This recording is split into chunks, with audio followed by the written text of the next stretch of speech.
My name is Dr. from Department of Development Geography, Universitas Gadjah Mada. On this occasion, I would like to present my presentation. The title is Household Livelihood Strategies of Inhabitant Traditional Japanese House in Brayo Tourist Village. Okay. On the first,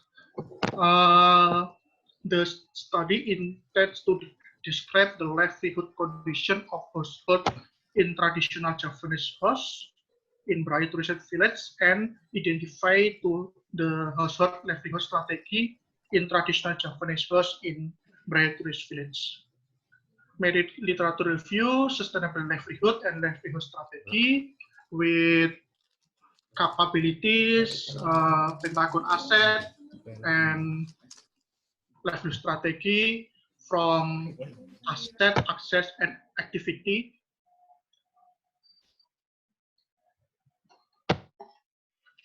The research is used mixed method, but quantitative and qualitative research with a sequential explanatory model, census sampling 25 households inhabited in traditional Japanese in Brayo Tourist Village, Pandowarjo, Sleman Regency. The data used are primary and secondary data. Data is obtained through observation, interview, and literature. Studies covering data on asset, human capital, natural, physical, and social, and financial, access into institution, basic services, and custom and activities, types of work, and income.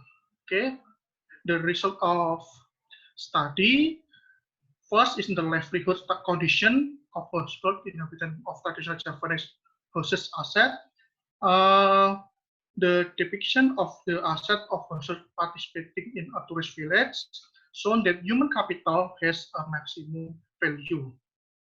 A productive age of 70 has an impact on the development of quantity and quality of knowledge, skill, and types of work.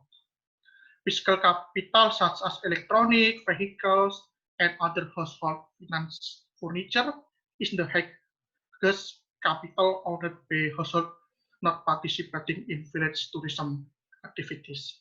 And then government policy in preserving traditional Japanese house in Brayo household obligation to care and preserve them. There are 4 buildings have gained recognition as cultural heritage building of traditional Japanese houses by Yogyakarta Special Regency Government and Sleman Regency Government. The policy implication is regular conservation funds. The use of aid funds is limited to renovating such as a blandar, empia, and wung. And then participated in the tourist village generally the main occupation as a farmer or private household that do not participate in tourist village generally that do not work the daily life this household rely on child giving. In addition, there are households that rely on passive income in the form of retirement salaries. Typology of livelihood strategies, survival, passive income, intensification consolidation, diversification consolidation, and accumulation. Based on the survey, only 3 households do not inhabited, so just 22 households. For Joglo, Limasan, Sinom, Limasan Pacul Gruang, and Kampung. Human, survival, passive income, with nucleus or single family, productive age, graduated from high school. Social, the accumulation, the range of organization and relation up to the district level as a manager, and the social status of heredity still influences. On finance, on physical capital, the host as a private residence for survival, passive income, and intensification consolidation. But in diversification, consolidation, and accumulation versus as a private and commercial residence. Substitution, change in the shape and function of the host support the commercial activity. On financial, so favor limited money and jewelry saving, like passive income, intensification consolidation, but in diversification consolidation and accumulation, saving of money and jewelry out. Okay. The conclusion, Husserl asset participating in the management of tourism village shown that human capital has the highest value, while physical capital such as electronic, vehicle, and other household furniture is the highest capital owned by households not participating in tourism village activities. Households that are able to inhabit traditional Javanese hosts are divided into two categories: survival and passive income. This category can low capability and low capital, intensification consolidation, diversification consolidation, and accumulation, uh, high capability and capital. Okay, that's all from me. Thank you for your attention. Wassalamualaikum warahmatullahi wabarakatuh. Waalaikumsalam warahmatullahi wabarakatuh. Thank you very much for Mr. Diaz for the presentation. It's such an interesting research about hot life food strategies. Maybe in this season I will give you a Q&A season directly. Is there any question for Mr. Diaz? I'm sorry, Mr. Diaz. You can say directly about the question. Okay. Is there any question? The other one? I think it's enough for the material. Okay. Okay, thank you. Is there any question? Okay. Okay, I think it's enough, Mr. Diaz. Thank you very much for the presentations. You're And welcome. Thank you. okay, and then we will move to the second presenter. In my schedule, there is Nurti Budianti with the title of The Role of Local Culture, Masagi in Developing Indonesian Education, Spiritually Becomes Insan Kamil. I think you can share the presentation, please. The operator maybe. Okay, please. Bismillahirrahmanirrahim. Assalamualaikum warahmatullahi wabarakatuh. Waalaikumsalam warahmatullahi wabarakatuh. My name is Nurti Budianti. I'm from the General Education Study Universitas Pendidikan Indonesia. I will present about next. Next. The role of local culture Masagi in developing Indonesia education spirituality becomes insan kami. Next begin. The phenomena of moral degradation moral has spread around the world. This matter can cause moral depletion of the nation and affect social disorientation and culture, as this matter happened in West Java. As the prophets of Muslim live in Indonesia, it is important to strengthen the role of local culture of construct Indonesian education spirituality in order to become insan kami. This article aims to analyze the role of local culture Masagi in developing Indonesian education spirituality. This article, this research use qualitative approach by descriptive analysis method. The result of research show that the build of local culture Masagi has played no role to develop Indonesia education spirituality based on the philosophy of Sundanese local wisdom, which embraces religion, culture, define the country, and environment care to anticipate the problem of the low character of the nation. So that the strength of Indonesian education spirituality can bring human personality to be insan kamil. Insan kamil is the final purpose of human who be Allah. The final purpose of human will be Allah or have fight, knowledgeable, noble character, and useful for others. Next begin. Next introduction. Okay.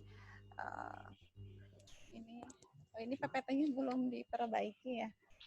Okay. Many crimes occur such as the narcotica, corruption, persecution, and murder. In connection with the fact of the crime, the spirituality of education is one of the solutions that need to be emphasized in the world of education. And then the author is interested in analysis the role of local culture Masagi in develop the spirituality of Indonesia education in order to create this dignified nation with inherent fight thus answering its person into the role of insan kamil. Next begin. Research methodology. This research use the design of qualitative approach toward non-interactive methods. Next begin. Nah, uh, finding and discussion. Local culture concept Masagi. Masagi is derived from the word Pasagi, which means square, sub, or rectangle or circle. Masagi wake up sub has the sum for sides and is balanced with an upright position according to study. Not as the wobbly. Jalma Masagi in the local culture of Masagi is human being who has a lot of knowledge and skill. Jalma Masagi described the qualities of Sundanese people who are civilization and characterful, namely human beings who are religion. Jalma Masagi has a balance between physical and spiritual aspect. It is this physical and spiritual balance that prevail to become to insan kamil. Next begin. Masagi has very strong base value with spiritual value. The basic value contained in the gate of the local culture Waluya, Masagi are the result of the continuous academic theory. Therefore, the implementation was are done inter community through the practice of Trisilas principles, namely silih asa, silih asi, and silih aso. Talk the interaction of silih asah istilahnya ku pangabisa, silih asih ku pangarti, and silih asuh ku pangaweruh. Well, create the dialogue of inclusion between member of society in realizing religious personality, martial arts, cultural love, and environmental care. Next begin. Nah, okay.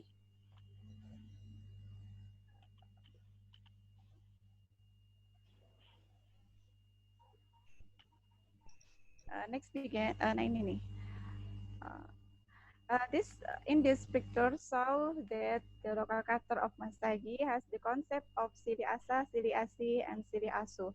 Then the education culture in school, there is the concept of learning to know, learning to see, and learning to do.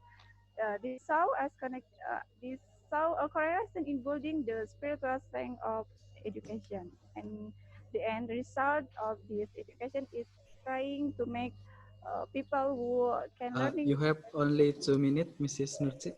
Sorry. Yes. Because social moral that are benefit or to other. This is one of the character of insan kami. Next begin.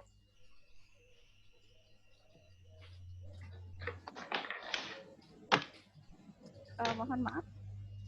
Langsung next begin. Nah ini. Okay. This image show a way to increase spiritual awareness. Perform several process that human must go through. One, tazkiyatun nafs or clean yourself. Two, mujahadah, determined to improve. Three, Dialgo, the practice of worship in everyday life.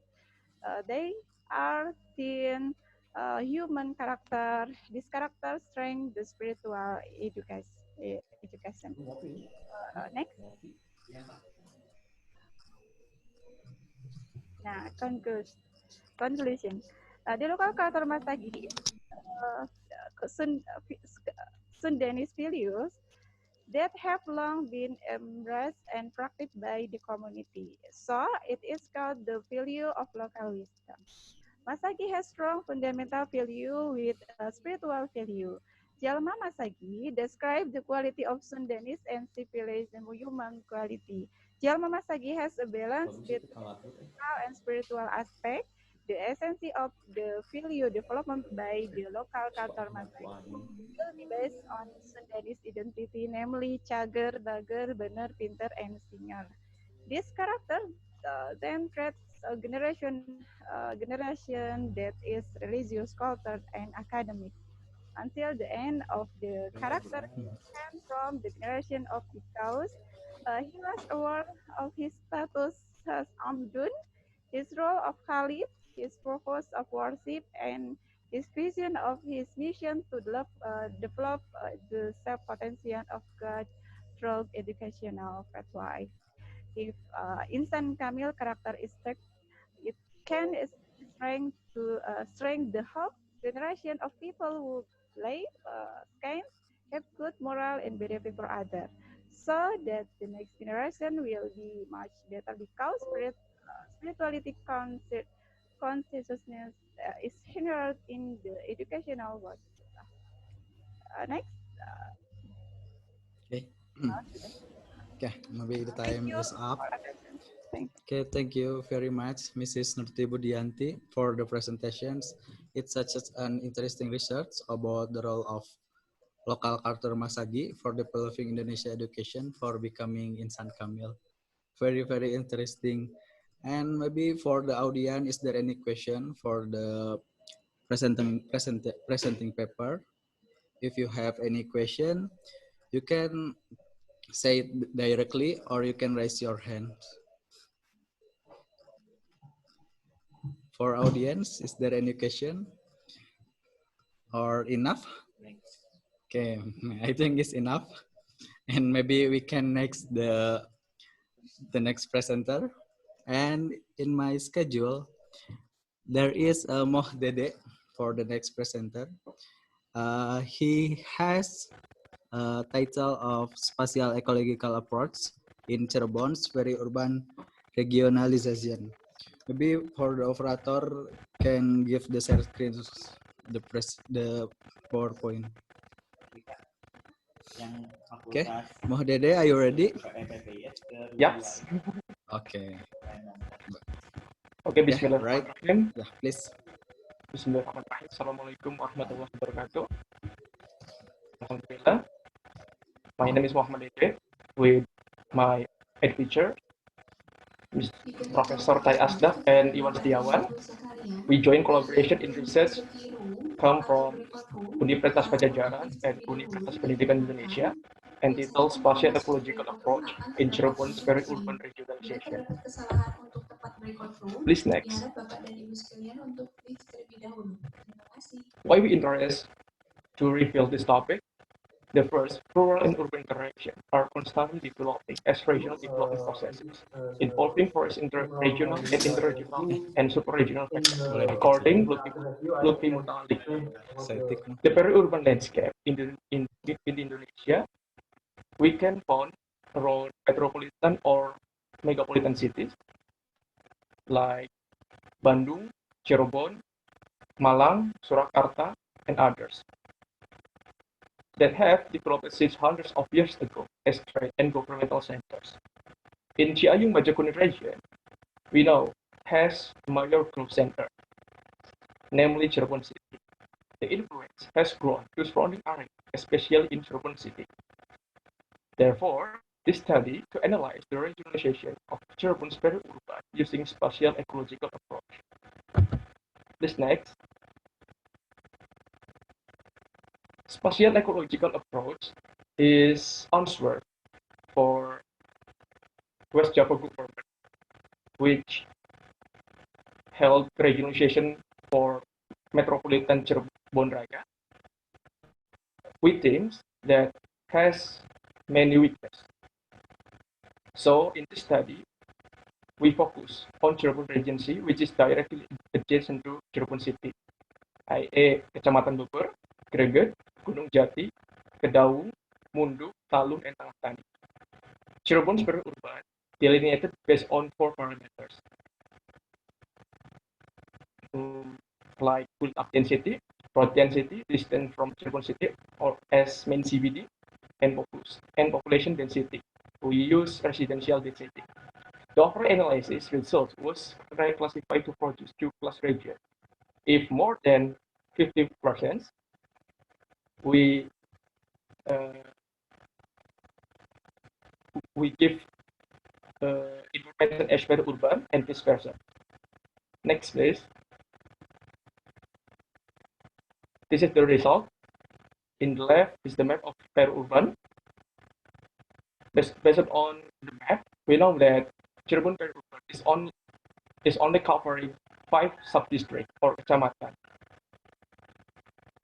There are Gunung Jati, Kedaung, Mundu, Talun, and Tengah Tani. The regionalization result has covering 76.8 kilometer area and included 45 village or urban village we know as kelurahan.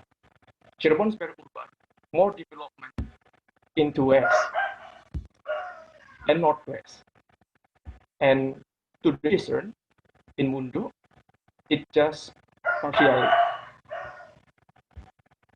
From graphic in the right, we know that only Gunung Jati, Kedaung, and Tengah Tani, which area and full covering for peri-urban. Next, please. This is discussion. Peri-urban regionalization is basis for realizing the sustainable of urban development. This is one of the 17 goals of SDGs. This process leads to the emergence of frontal degradation phenomena. Gunung Jati, Kedaung, and this is Tengah Tani sub-district are fully complete in peri-urban. This phenomenon also indicates a development gap in Cirebon Regency between the western and the east. The western are relatively more developed. The peri-urban is more developed to the west and northwest. It can be seen from the physiographic landscape, relative datar, and so easy to develop. And we can trace the urban growth from historical aspect. The influence of Cirebon Sultanate in Jimenti Cirebon as autonomous region in Dutch East Indies era. Next, please. The conclusion, the peri-urban regionalization is suitable for analyzing the landscape development. The regionalization that uses for spatial ecological parameters, including built-up area, accessibility, population density, and distance from the city. It results covering an area reach 76.8 square kilometer and included 5 sub-districts and 48 villages or urban villages. Cirebon more sprawling or growing to the west and northwest than to the east, especially in Mundu sub-district. Next, please. That is our friends in presentation media. I think that's all from me. Thank you for the attention. Assalamualaikum warahmatullahi wabarakatuh. Waalaikumsalam warahmatullahi wabarakatuh. Thank you very much, Mr. Dede, for the presentations. It's such an interesting research about rural and urban environment, and the research is about current issues now. Maybe is there any question from the audience to Mr. Mohdede? Can I ask? Oh, please. Who that? It's Ari. Okay, please, Mrs. Ari, please, if you want to ask to me. Just small question. Thank you for the interesting presentation, Mas Dede ya. Mohon Bu. Ya, atau Akang. Boleh panggil Akang juga. Ya, in accordance to your presentation, you analyze the spatial ecological approach for the peri-urban area. So have your team probably have already or tried to integrate your result into or have a discussion with the regional spatial plan, medium-term spatial plan, or probably the KLHS, yeah. I have no idea whether Cirebon has already designed this strategic environmental study, so probably your team will have or has a contribution to those two planning documents. Thank you. Please, Dede, you can answer the question. Okay, thank you for the questions. Actually, this is a preliminary study for me in master thesis. It is advice from Prof. Chai Arsdak and Dr. Iwan Setiawan, because if we using the regionalization from West Java government, is not realizing to analyze environmental impact from land use and then cover changes. So in my thesis, I was revealed that many recommendation for government, especially in regional planning, for RT/RW on NKLHS. So we can developing and we can develop the model to predict land use and cover change. But for KLHS, we cannot finding that Cirebon has created document, because in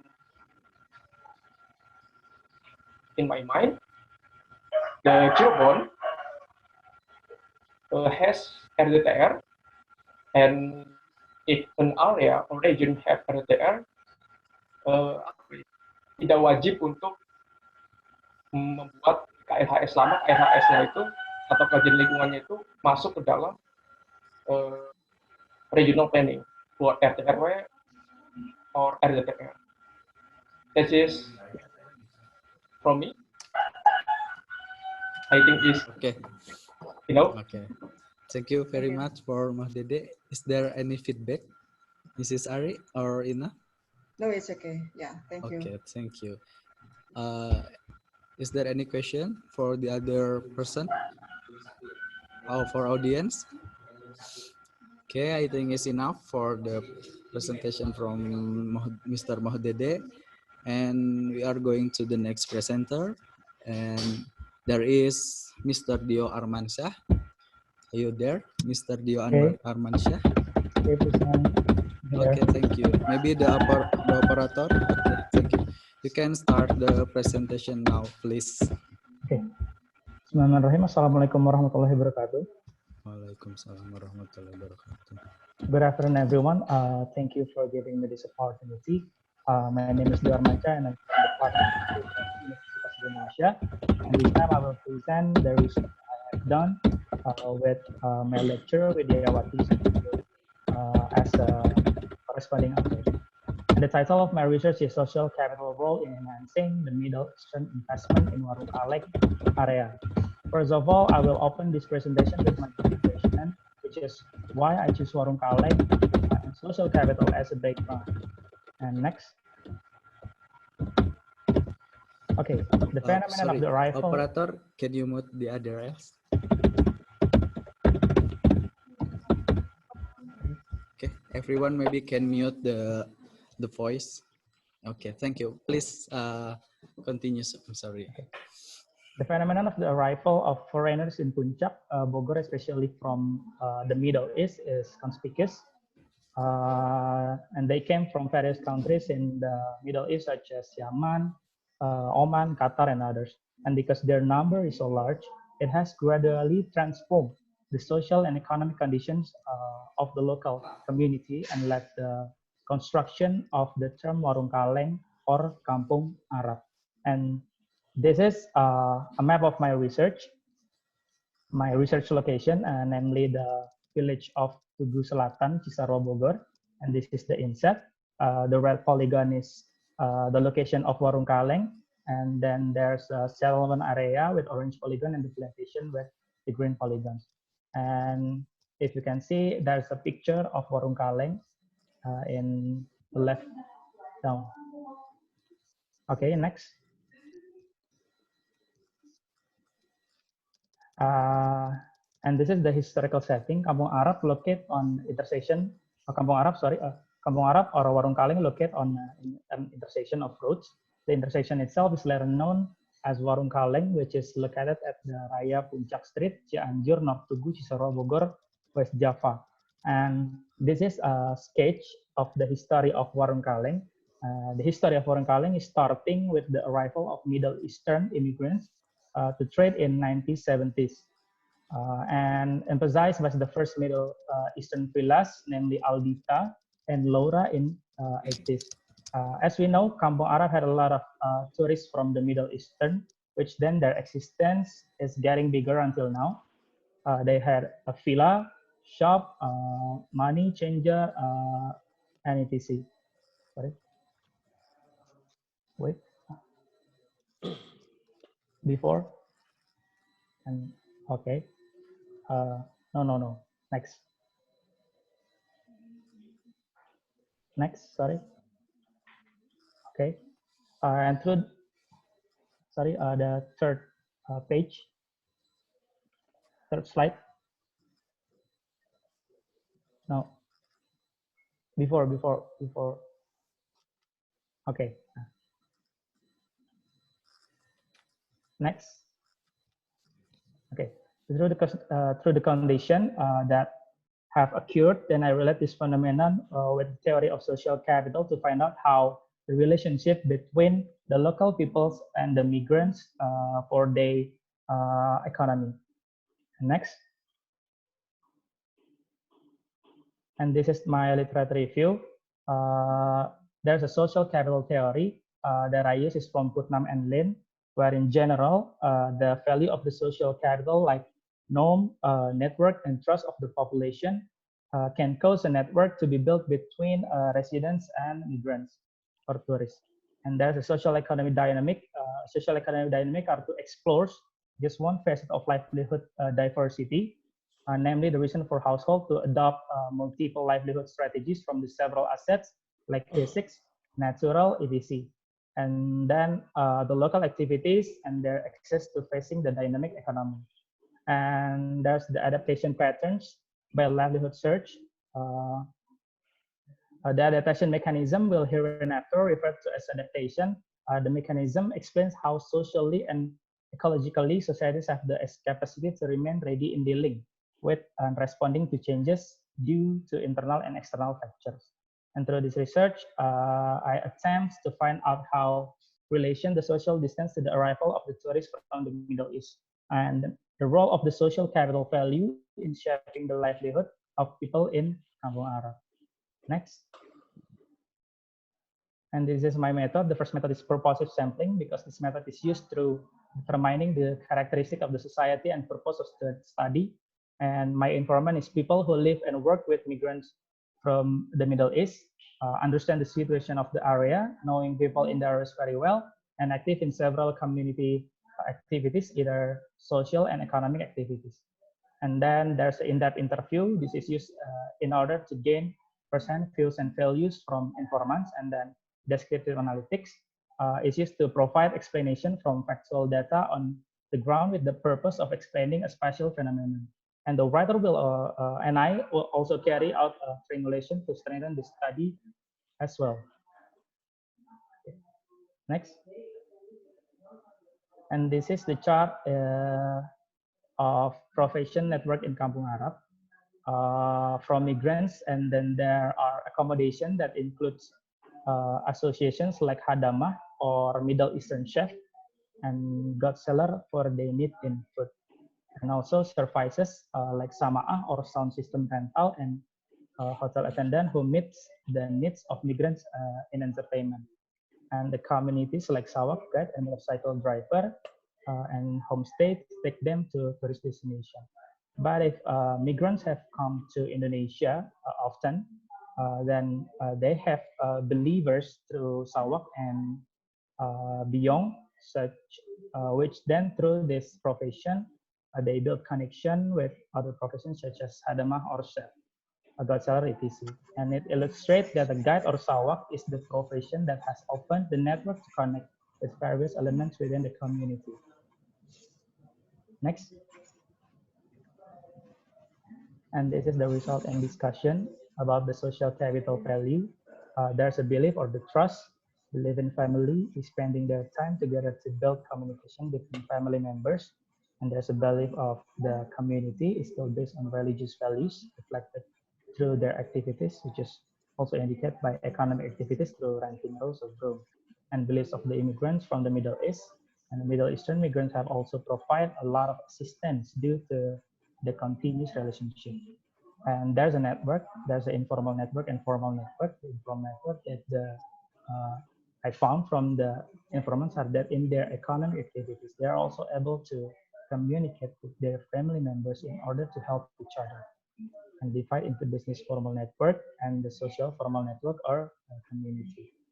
And then the norms, the population of norms, the norms held by the local population, but they'll have a tendency to be more open to and accepting with the presence of newcomers.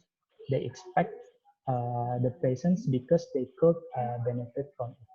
The value of the social capital of the locals can be said like bridging social capital, where everyone builds relationships due to economic benefits they get or based on individual profits. Next. And this is the conclusion. The local search of livelihood have undergone significant transformation due to the strengths and kinship network live between the local community members and the tourists and well-running relationships. Openness Beyond provide opportunities for newcomers to participate in seeking fortunes, and bridging social capital strengthens various relationships between types of work that exist in South Budi village. Individuals with high social capital have a bigger opportunity in developing search of livelihood. And next. Next, sorry.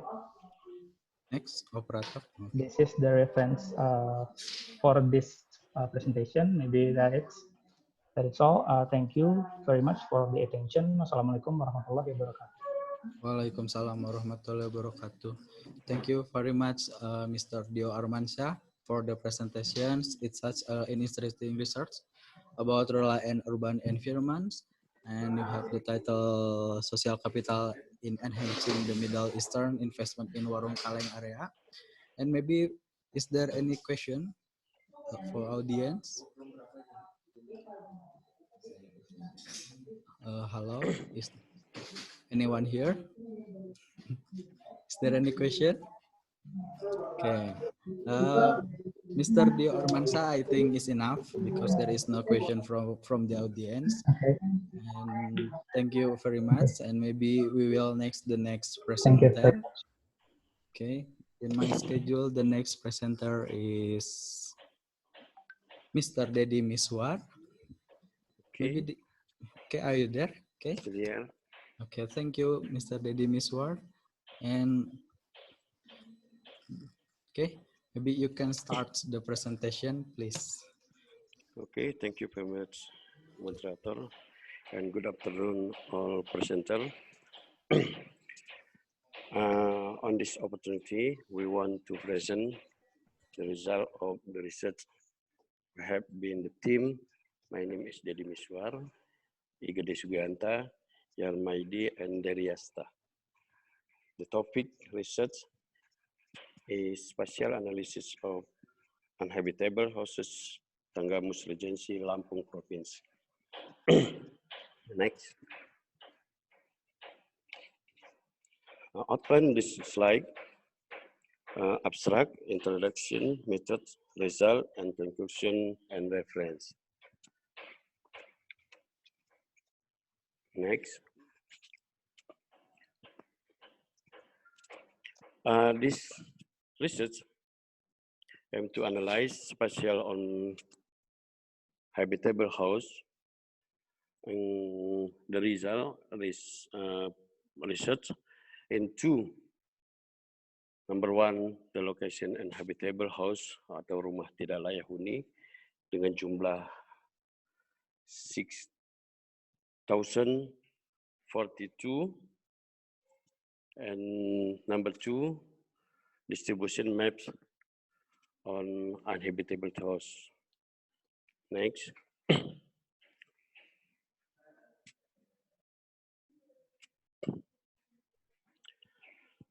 The location of Tanggamus Regency is at 104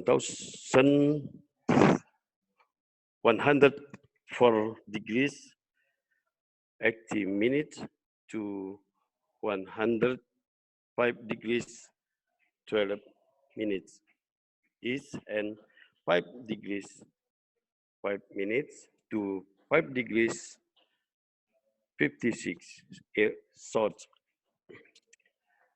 Tanggamus Regency, with a total area of 4.654,98 km persegi, dengan total jumlah penduduk berjumlah 560.286 jiwa. Next. The method of research, we have survey research method and techniques, data collection with observation, documentation, interviews, and questionnaires. The material used in the studies are 1. Spot 6 satellite imagery in 2055. 2. Map administration and Tanggamus Regency settlement service data. And result, this research, number one, this is table distribution on habitable house. Ini adalah hasil penelitian yang telah kami lakukan. Yang pertama, pertama yang kami lakukan itu adalah menentukan rumah tidak layak huni yang sudah terdapat jumlahnya 6.042 rumah yang tersebar di 20 kecamatan yang ada di Kabupaten Tanggamus. Rata-rata rumah tidak layak huni itu sekitar 200 rumah tidak layak huni. Masing-masing rumah tidak layak huni, kami lakukan survei dengan menentukan lokasi, di mana lokasi rumah tidak layak huni berdasarkan koordinat yang ada. Jadi penelitian ini kami lakukan selama 6 bulan. Kami survei satu persatu rumah tidak layak huni yang ada di Kabupaten Tanggamus yang tadi tersebar di 20 kecamatan yang ada. Nah, hasil dari survei ini yang berupa titik-titik koordinat rumah tidak layak huni, kami masukkan ke dalam peta.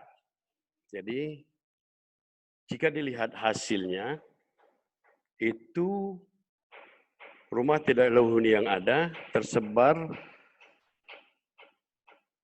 pada bagian timur dan bagian barat. Nah, rumah tidak layak huni ini yang begitu banyak tersebar di wilayah timur dan barat, itu disebabkan karena memang kondisi geografis yang ada. Yeah, pardon me, Mr. Dedi, you have 2 minutes more. Oke, thank you. Dari hasil penelitian ini dapat disimpulkan bahwa ada 6.042 rumah tidak layak huni yang terdapat di 20 kecamatan di Kabupaten Tanggamus. Kemudian dari 6.042 rumah tersebut disajikan dalam bentuk peta.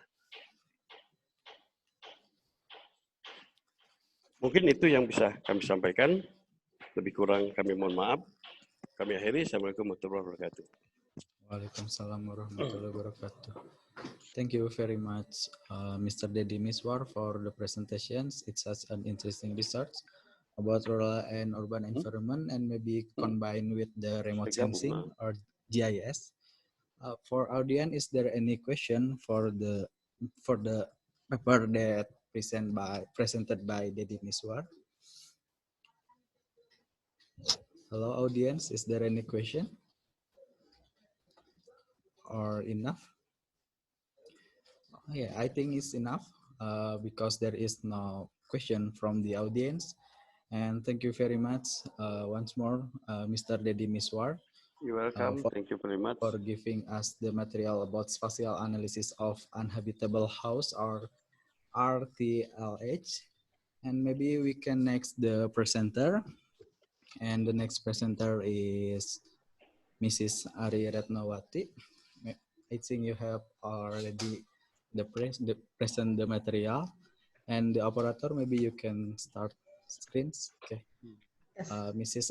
Ari Retnawati, please present your paper. Okay. Thank you for the moderator and also for the operator for the chance for me to present my research with my colleagues. So the research title is Sustainable Development from the View of Village Development Index Implementation at Landslide Prone Area in Kulon Progo. This research is conducted with 3 researchers, myself, and also Ms. Genta, and also Mrs. Intan Dwi Fajar. So please next. Thank you. So Kulon Progo area or Kulon Progo Regency in Yogyakarta province is well known as a region with landslide prone area. So several villages in particular, and in this research we took 2 different villages, namely Pendowo Harjo village in Jurumulyo sub-district and also Pagar Harjo village in Samugalo sub-district. Those are 2 villages which we are focusing on the lowest village development index in Kulon Progo Regency with the data started from 2016. By topographically and geographically, those 2 villages, Pendowo Harjo and Pagar Harjo, are prone to landslide. Let me introduce that Pendowo Harjo and Pagar Harjo is quite frequently destructed or damaged by landslide within recent years. And then in 2020, the Village Development Index shows different conditions on the development progress between those 2 villages. In fact, that those 2 villages receive the same amount of village funds from the governments, but in 2020, we saw that the development of those 2 villages lately shows one is progressing, another one is quite slow progress. So next, please. This research conducted within the qualitative or text study. So literature review is quite crucial for this research. Other research are still present. Sorry, there are still typos in this presentation. Other researchers still focuses on the use of village funds, showing that the management and the use of village funds have less significant impact on regional development growth. And also that the village development program is not quite synchronized with the regional development policy in the medium term of development plan within its own regency that the researchers conducted their study.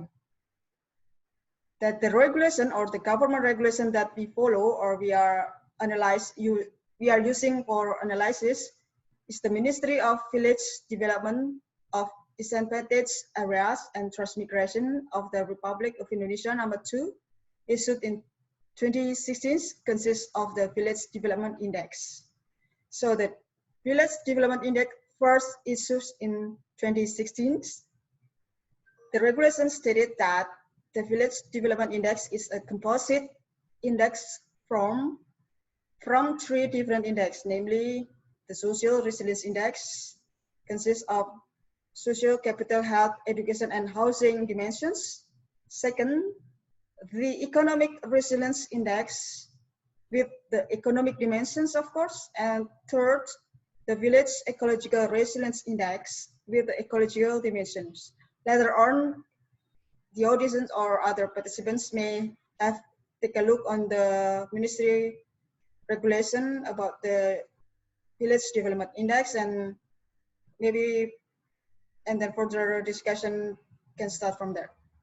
And the literature review also focusing on the landslide disaster risk reduction, which can be done by using village budgets following existing regulations. Some at least within 3 years, the government regulations allowed some village budgets to implement on the disaster risk reduction efforts. So villages are given the authority to use village budgets or funds to increase community resilience and also sustainable development for communities. And by this research, focusing on the Pendowo Harjo and Pagar Harjo village implementation program. Next, please. Next, please. Yeah. So I have already mentioned before that this research apply a qualitative approach, and due to this pandemic conditions, we have to conduct the semi-structured interviews with key informant online. So we interview the key person using semi-structured interview, and we call them one person from Pendowo Harjo and also Pagar Harjo village, representing their area. So secondary data, as I also mentioned before, obtained from the Ministry of Village Disadvantaged Areas and Transmigration, and also various literatures. Sources, namely journals, newspaper, relevant research reports, and also website. Of course, the reliable websites by governments or by the news, but it's the reliable that we have to cross-check.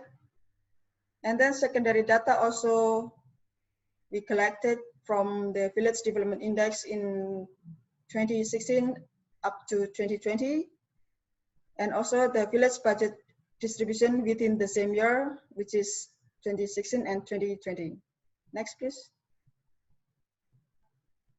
So this is a simple result and discussions from the statistic data that we analyze, that we collect from the Ministry of Desa. We compare 2 different conditions between the Pendowo Harjo village and also Pagar Harjo village, focusing only on the ecological resilience index, that we consider the ecological issues or themes are the ones that really influence the disaster issues that conducted in the Kulon Progo area. So from Pendowo Harjo village, the ecological resilience index shows that there are a bit development, but compared to Pagar Harjo, it's not really too much, or the difference is quite simple.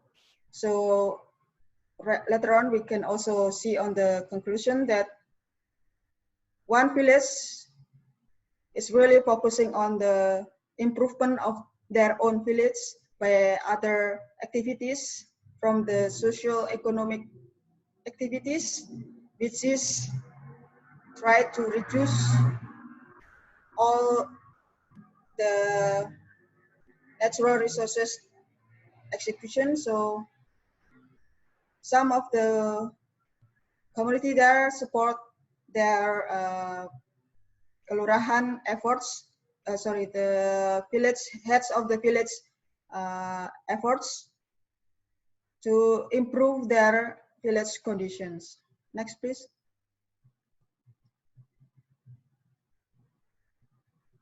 So the sustainable development at the village level, by those two villages as example, is aimed by implementing village development index from social, economic, and ecological aspect. So in our research, we are focusing on the ecological aspect.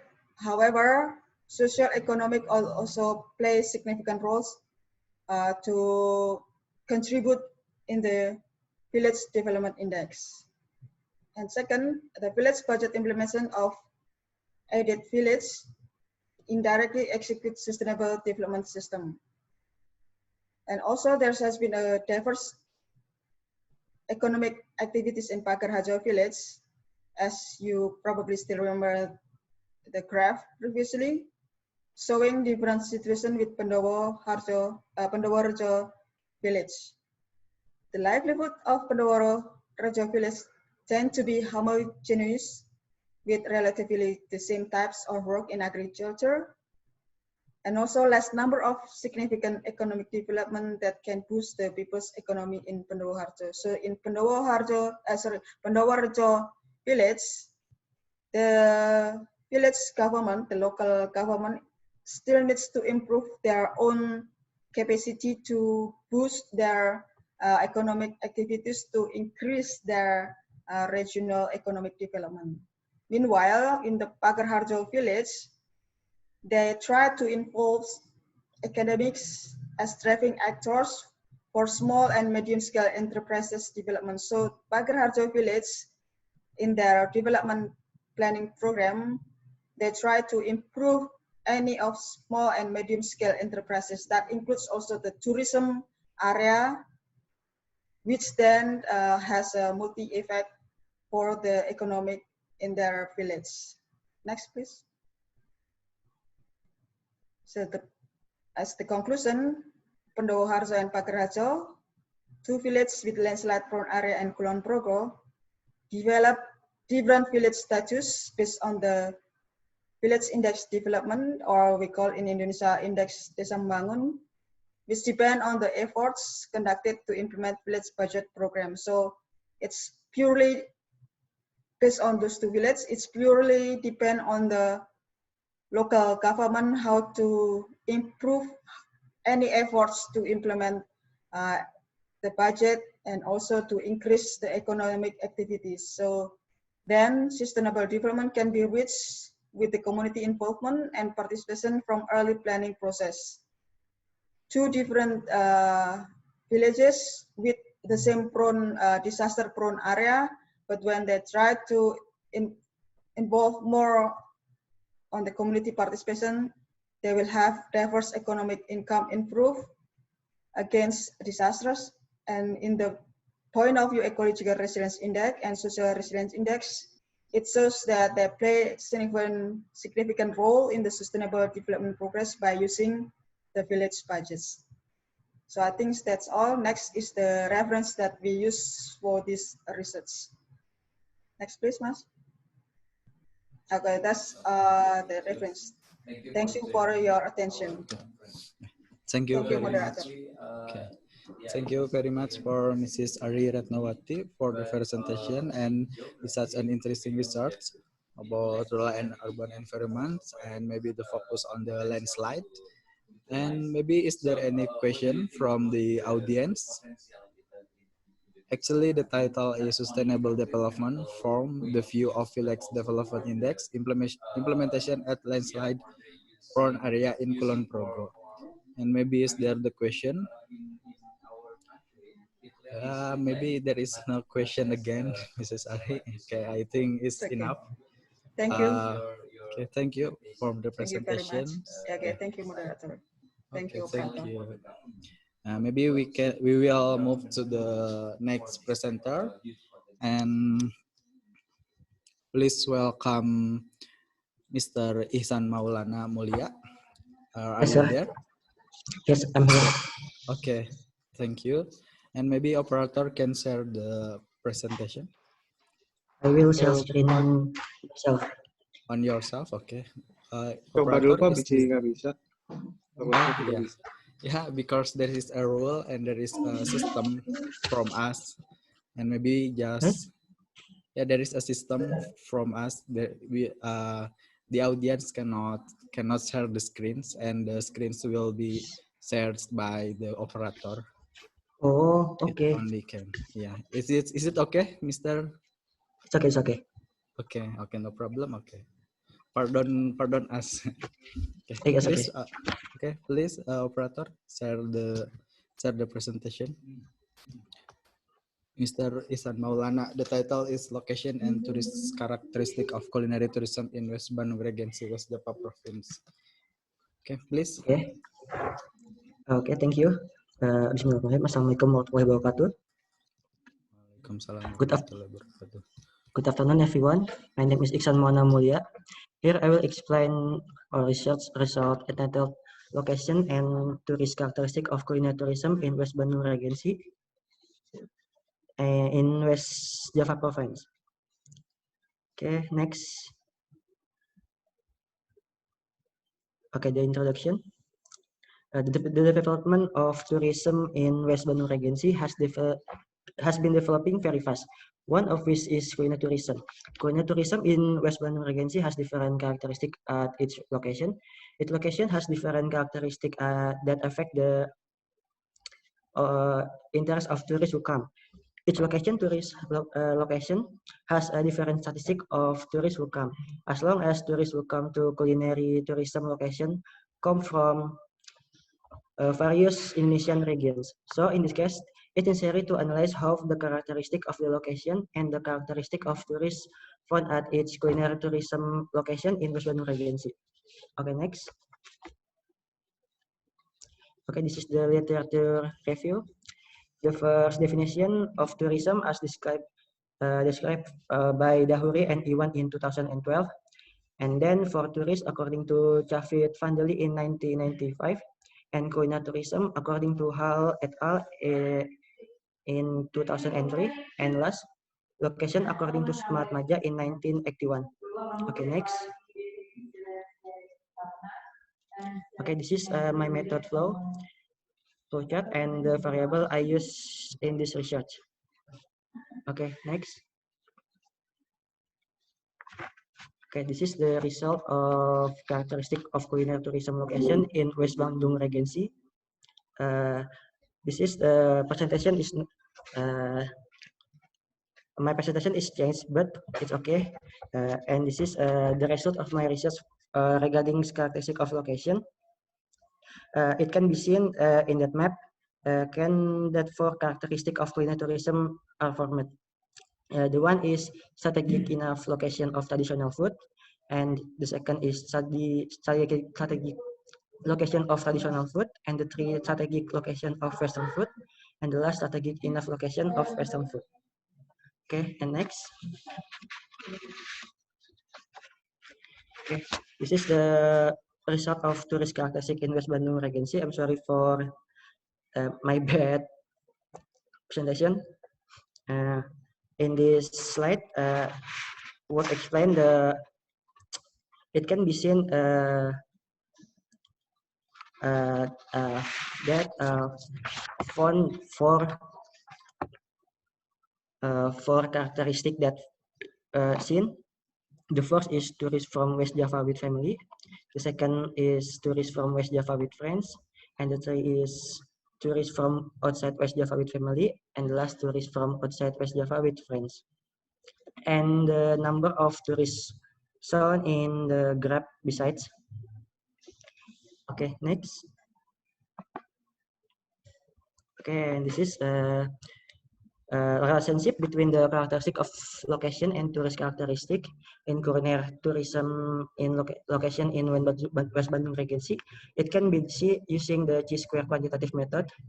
Chi-square test is the one type of the non-parametric comparative test, which is performed in two variables, in which the data scale of two variable is nominal. The results show that the probability value is 0.005 in the red table, which indicates that there is a relationship between location characteristic and tourist characteristic in culinary tourism of West Bandung Regency. Because the characteristic of culinary tourism location and tourist characteristic can influence each other, because tourists from various regions who visit culinary tourism location will pay attention to the factor that exists in location characteristic. Okay, next. Okay, so the conclusion. I'm sorry, it's going too fast. And now this, the culinary tourism location in West Bandung Regency has the characteristic of enough strategic food traditional, enough strategic Western food, and strategic Western food. The characteristic of tourists from West Java and their families are those who visit more culinary tours in West Bandung Regency. Following the result of statistical tests, that there is a relationship between the characteristic of culinary tourism location in West Bandung Regency with strategic food, culinary tourism location with traditional food strategic, and tourists more familiar with the location. Location is easy to reach, close to the nature, and other artificial tourist sites, and has a variety of beautiful scenery. This makes this culinary tourism location more preferred by tourists from West Java and outside West Java. And next. Okay, here is the reference that I use. I think that's enough explanation for me. Thank you for your attention. Assalamualaikum warahmatullahi wabarakatuh. Waalaikumsalam warahmatullahi wabarakatuh. Thank you very much, Mr. Ihsan Maulana Mulia, for the presentation. Yes. It's such an interesting research about rural and urban environments. Maybe you focus about the culinary place, strategic place. And Yes. I think, is there any question from the audience for the topic of location and tourism characteristic that have been presented by Mr. Ihsan Maulana? For audience, is there any questions? I think, yeah, everyone silent here, but I think it's enough. Okay, is there any questions? There is no questions. Sorry, Mas. Oh yeah, please. Sorry, it's me again. Sorry, I'm sorry. Just in your conclusion, Mas Iksan, you Yes. mentioned West and West Java tourists. So what's the difference with West and West Java? Maybe it's typo. I'm sorry. Just yes. curious. Thank you. Yes, that is the typo, because I'm re-edit my presentation, but it cannot show by myself. So that is my typo. Sorry. Okay, it's okay. I'm sorry. Oh yeah, thank you. Just curious. Thank you. Yes, correction. Anything else, the audience? Is there any questions? Okay, I think it's enough from the presentations.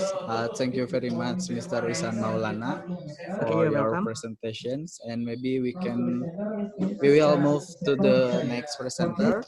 And in my schedule, there is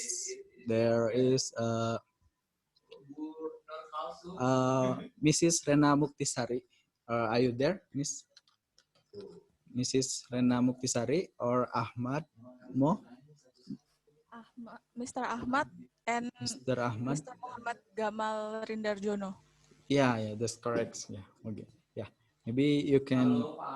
Okay, the PowerPoint has been shared, and you can share about your research. Yeah, please, Miss Mrs. Rena. Assalamualaikum warahmatullahi wabarakatuh. Waalaikumsalam. On discussion, allow me to make an introduction. My name is Rena Muktisari. I'm from 11 Maret University Surakarta, and I have a presentation about analysis of development of certain area in the 2010 to 2020 period in Blambangan Umpu, Waikana Regency, Lampung Province. And my author, Muhammad, second author, Mr. Ahmad, and three author, Mr. Muhammad Gama Rindarjono. Okay. Let us change for statement my code in central area such as Blambangan Umpu Subdistrict Waikanan regions of Lampung Province. Meanwhile, the purpose of this study is to analyze the development of residential area in Blambangan Umpu Subdistrict Waikanan regions Lampung Province in the period 2010 to 2020. Next, please.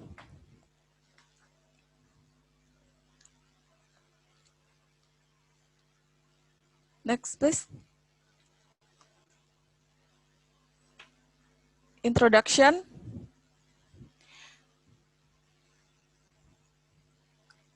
The theory can be interpreted as a unitary system consisting of part the half is interconnect dependency and interact with each other and are inseparable. Sorry. I'm bad presentation. I'm nervous. Okay, there are three factors that affect interregions interacts, namely one, complementary, two, intervening opportunity, three, and transferability.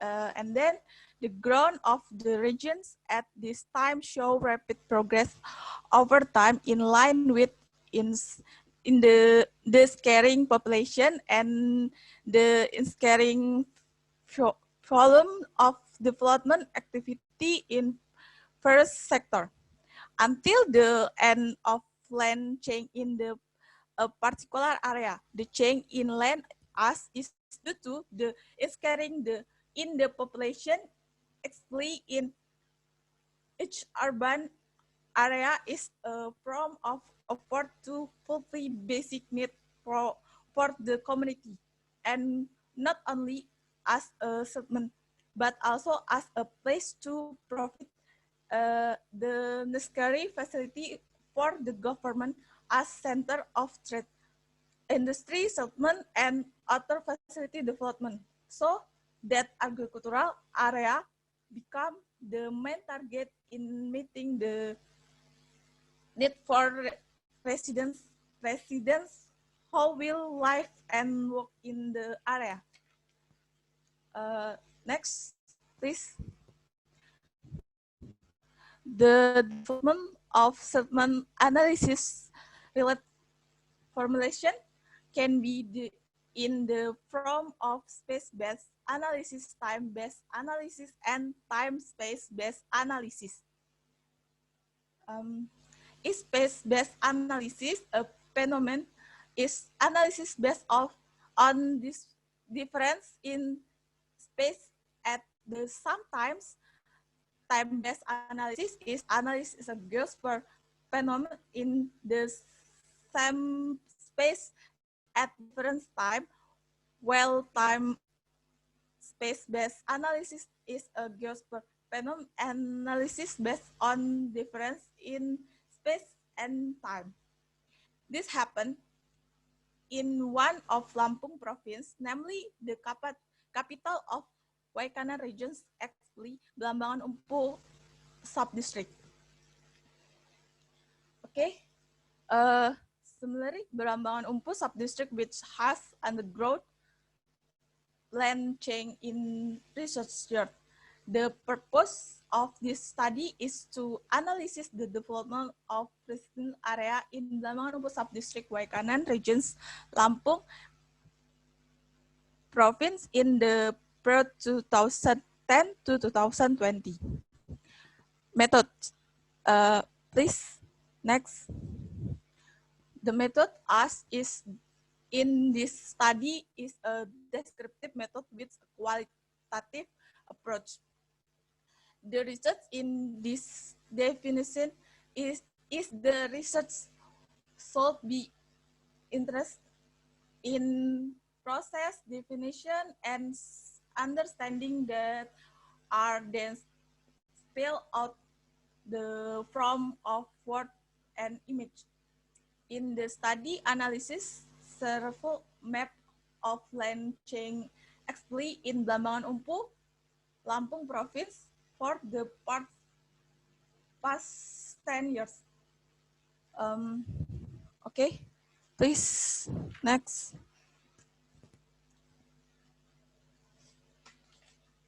Please, next.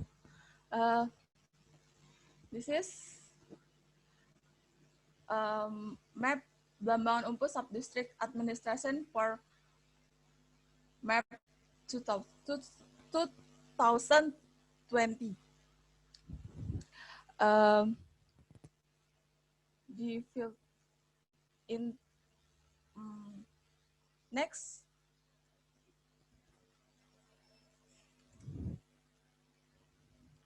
Next, please, result and discussion. The results of this study are a map of land as focused on the distribution of settlement in Belambangan Umpu Subdistrict Waikanan regions, Lampung province with 10 years with map specification in 2010 to 2015, 2017, and 2020 as follows. 1. Land as map of Belambangan Umpu Subdistrict in 2010. The path of settlement forming along the way. The dominant settlement part is seen in the northern part of Belambangan Umpu Subdistrict, and there are several parts of settlement sit in the south part, extending in the direction of the exiting road. 2. Land as map of Belambangan Umpu Subdistrict 2015. The parts of settlement is the inscar with pins of on dry land for agricultural land support by the proximity of settlement with actions of existing road, so that the expense of settlement occurred in the area. Next, please. 3. Belambangan Umpu Subdistrict land as map to 2017. Okay, the purpose of settlement is in scaring with space on dry land for agricultural land. Settlement development occurred in remote area with accessibility of road, but with the scope of dry land for agricultural. 4. Belambangan Umpu Subdistrict land as map to 2020. The development of the area is also scarcely visible in the southern part along the road that is the border of Blamangan Umpu subdistrict with Baradatu subdistrict. Okay, next. This is in the map Blamangan Umpu subdistrict line as map to 2010. Please, next. Maybe, pardon me, you have 1 minute more for presentation. Thank you. And Blambangan Umpu subdistrict land as map to 2015. Next. Blambangan Umpu subdistrict as map to 2017. Next. Please, next. Again. Please, next. Blambangan Umpu subdistrict. Please, next. Blambangan Umpu subdistrict land as map to 2020. Next.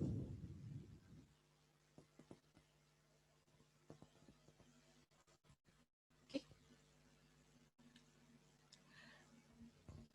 Just land as change the accord in Blambangan Umpu subdistrict in 2010 to 2015 to 2017 and to 2020 led to the north and south part of Blambangan Umpu subdistrict Waikanan region Lampung province with 10 years. Next, conclusion.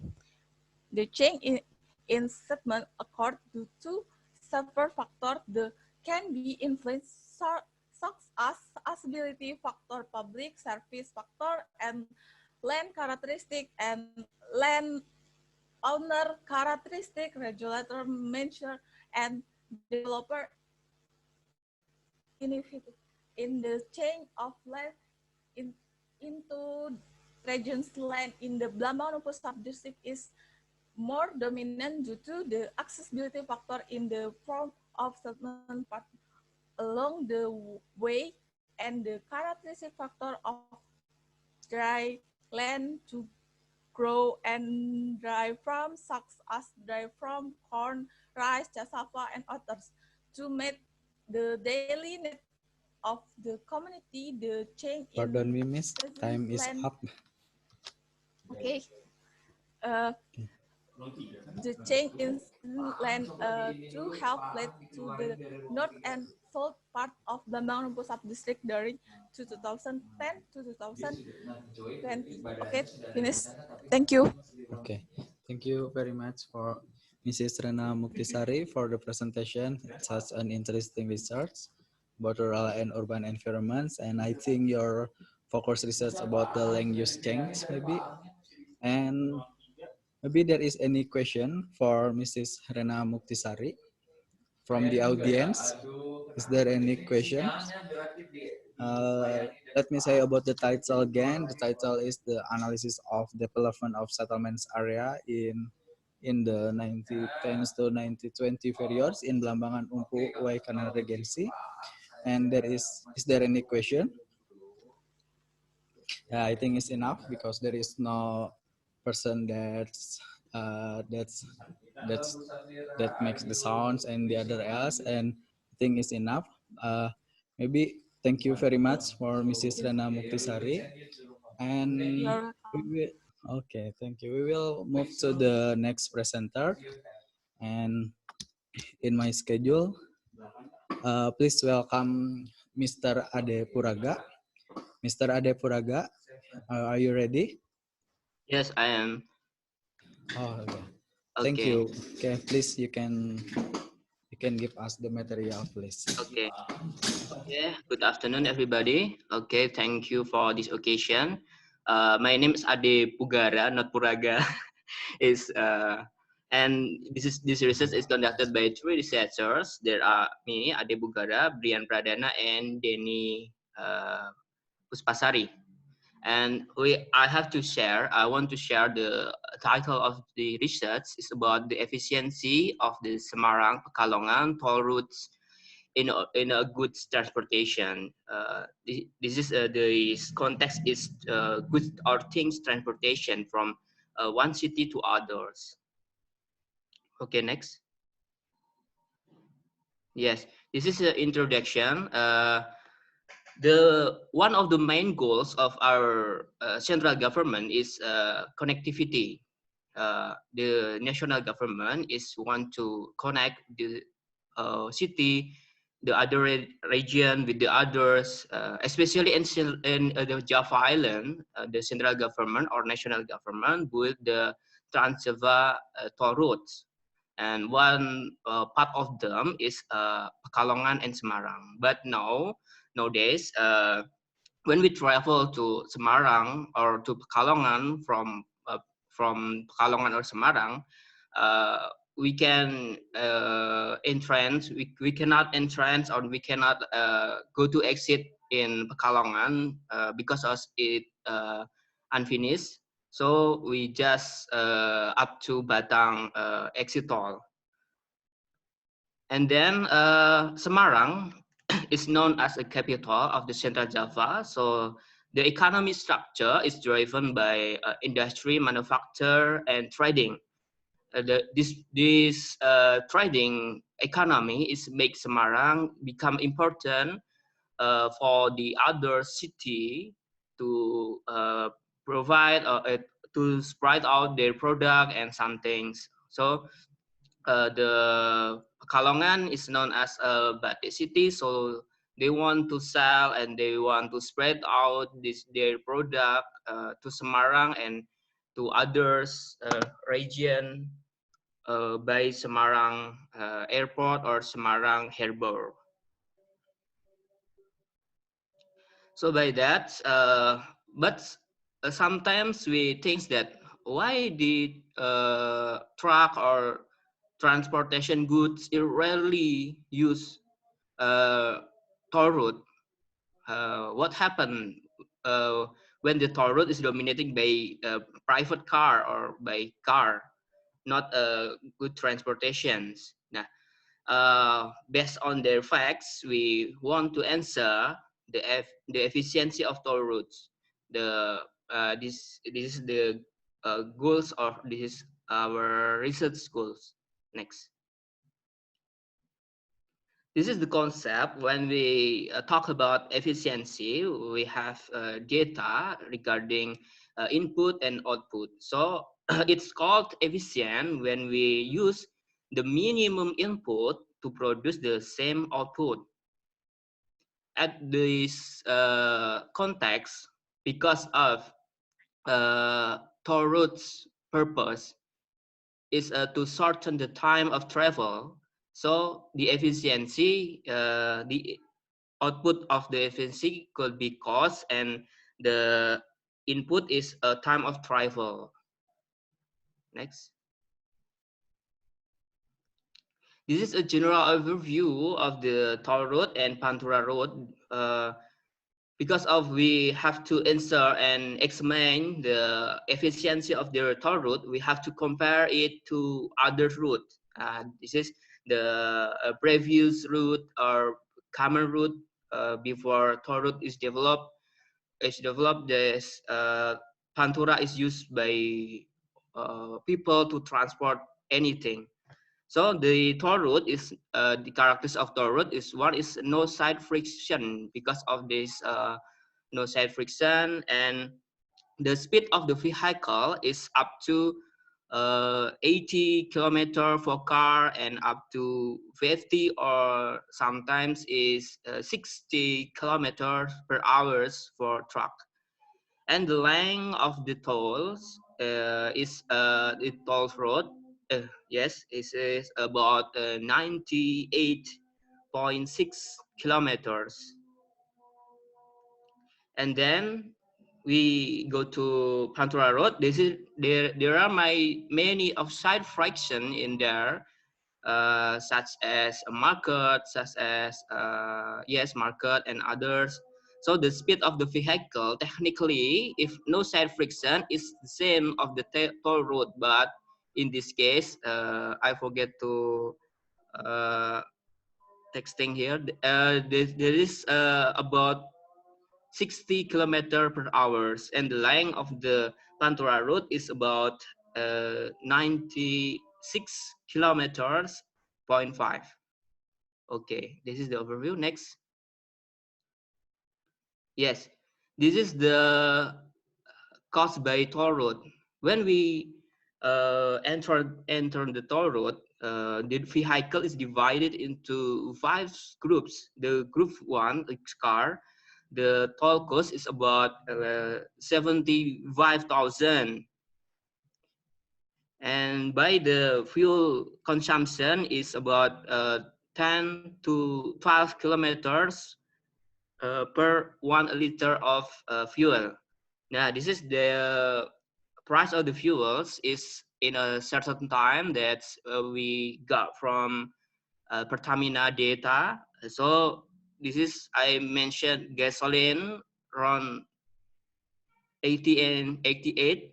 This is the price is 9,000 and something. So the cost fuel cost or total cost by toll roads is fuel cost plus the entrance cost of the vehicle. So if we travel by car, we have to spend about 163,000 and something. But when we travel by small truck or medium truck, is about 366 and something. But when we travel by a big truck and a lorry truck is a very big truck.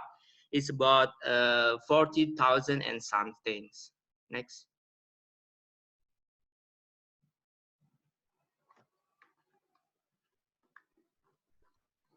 Okay, this is cost if we travel by Pantura. This is we just have to spend the cost for the fuel cost. So this is more cheaper than by toll road.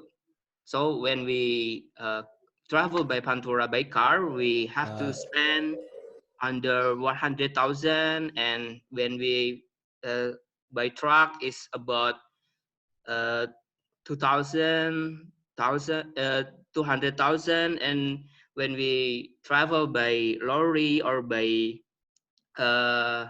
big truck, is the same price because of Pardon we me, have just have to. Mister, you have only 1 minute.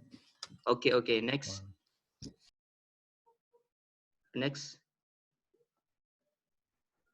This next.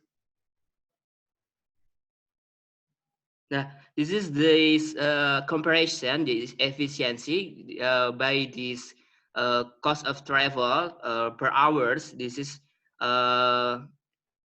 we got that when we travel by Pantura, we have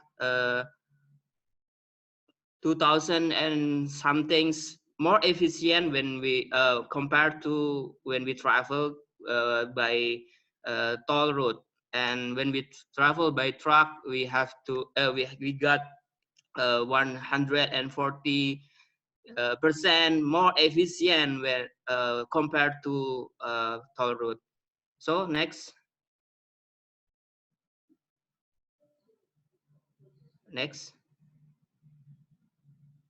Nah, by that facts that when we travel by toll road is least or lower efficient than when we travel by Pantura. What happened there? Based on the driver perception, they avoid the toll road because of many of price, fixing costs, food costs in a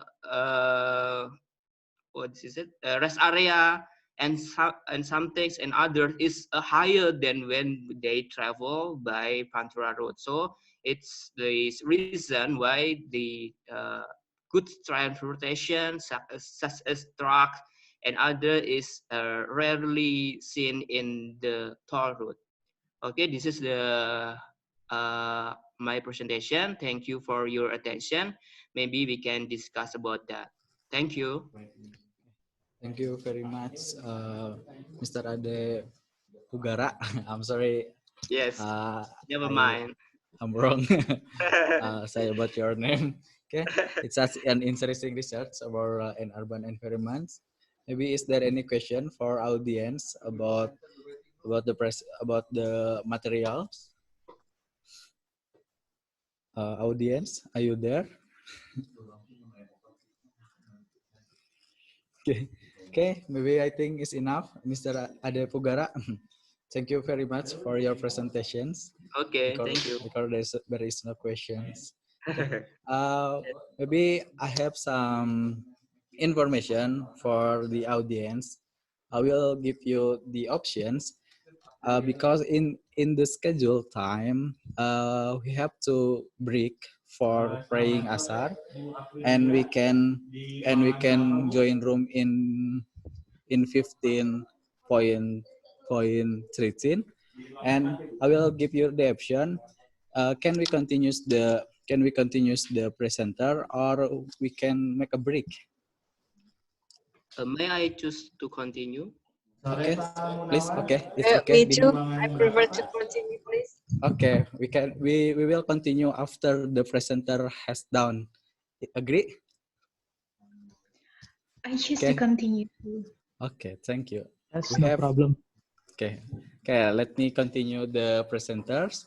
We will move to the next presenter. Please welcome Mr. Denny Aditya. He have the title Tourism and Housing Transformation Process. Mr. Denny Aditya, are you Mrs. ready? Deli Aditya. Sorry. Oh yeah, I'm sorry, Mrs. Aditya. Yeah, sorry. Because my name is like That's my gentle name, okay. but I'm a That's my female now. fault. Okay, sorry. Okay, you can maybe you can share your research, please now. Okay, thank you for the time. Good afternoon for all the presenter. In this time, I try to present my research with Pak Adi Bugara and Pak Brian also, with the title is Tourism and Housing Transformation Process. Next. So in these presentations, we will discuss about introductions, methodology, data analysis, and conclusions. Next. Okay, Cholo Tourism Village was built by Kudus Regency in 2014, and their impact to the number of tourists about 18%, and also there are in my previous research also proven that tourism village is also increasing the community income in the Cholo village about 68%, and tourism development activities increases also community welfare with a tourism home-based enterprises. Next. So because of the development of the activities, so the community respond to the new activities with using their houses as a place of business, as the research who will share by Pudining Dias and Dewey.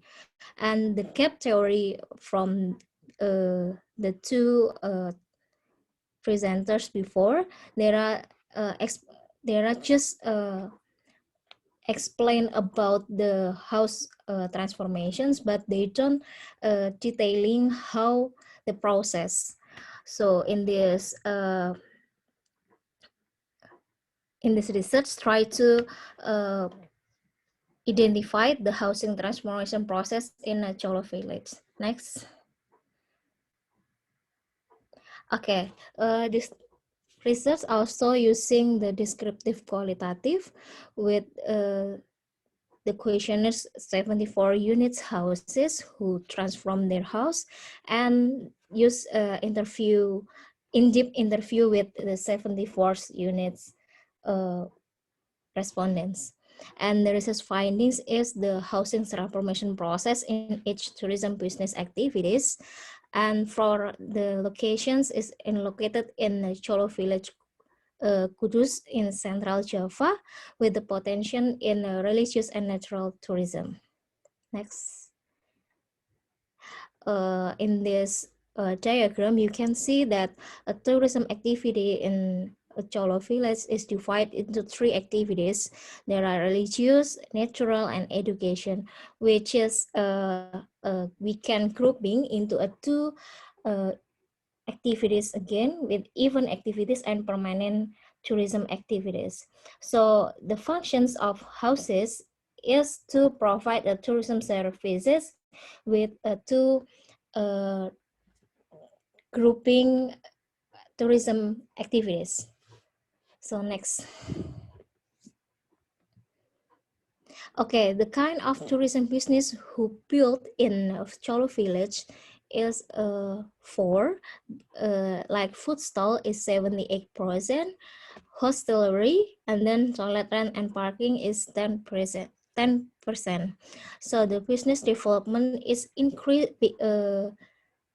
developed because of increasing a tourist needs with a tourist activity in a Cholo village.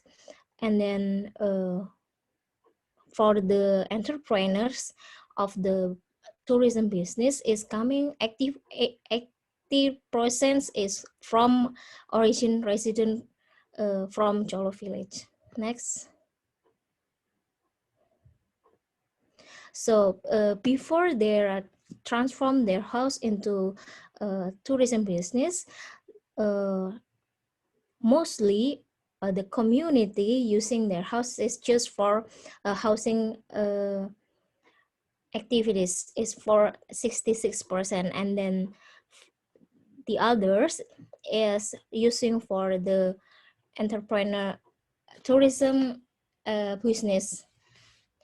Next.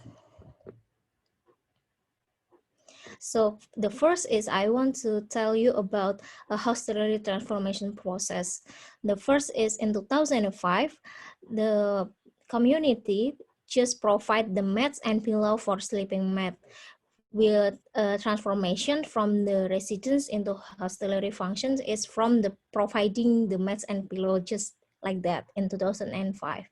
And then in 2007, there is any socializations from UPT Pariwisata Cholo to improve their service about the hostelry, and then the community have kredit bunga, kredit tanpa bunga from the BRI bank to build a toilet facilities and or build second floor for resident functions, and the first floor is for the business function. And the 2017, they are improving their housing to support the facilities. Pardon me, Miss. You have 2 minutes more for the presentations. Okay. I will try to improving supporting using facilities like a kitchen. Next. In the toilet rent, before 1990, the housing is is just for housing function, and the 1919 just utilize the backyard as the space of toilet rent business, and 2013 they changed the function of garage to upper size that toilet business. Next. And then the food stall is also same with the toilet rent.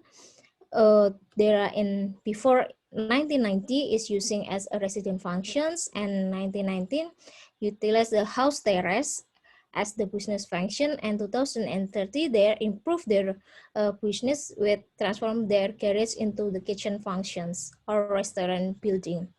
Okay, next.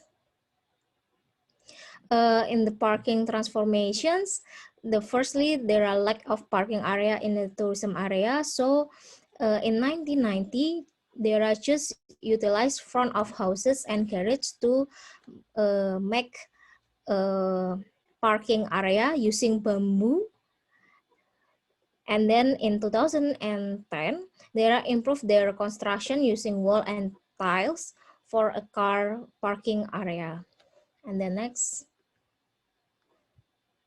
So in my previous research, just tell about the business of tourism, just like motorcycle taxis, hawkers, food stall, and tour guides. But in the other community, just doing hostelry, toilet rent, and also parking. And also, because of the development of tourism activities has also influenced the growth of residentials in the area. And then the last is how their process, the transformation process of housing function into the business function. I think that's all. Thank you for your attentions. Okay.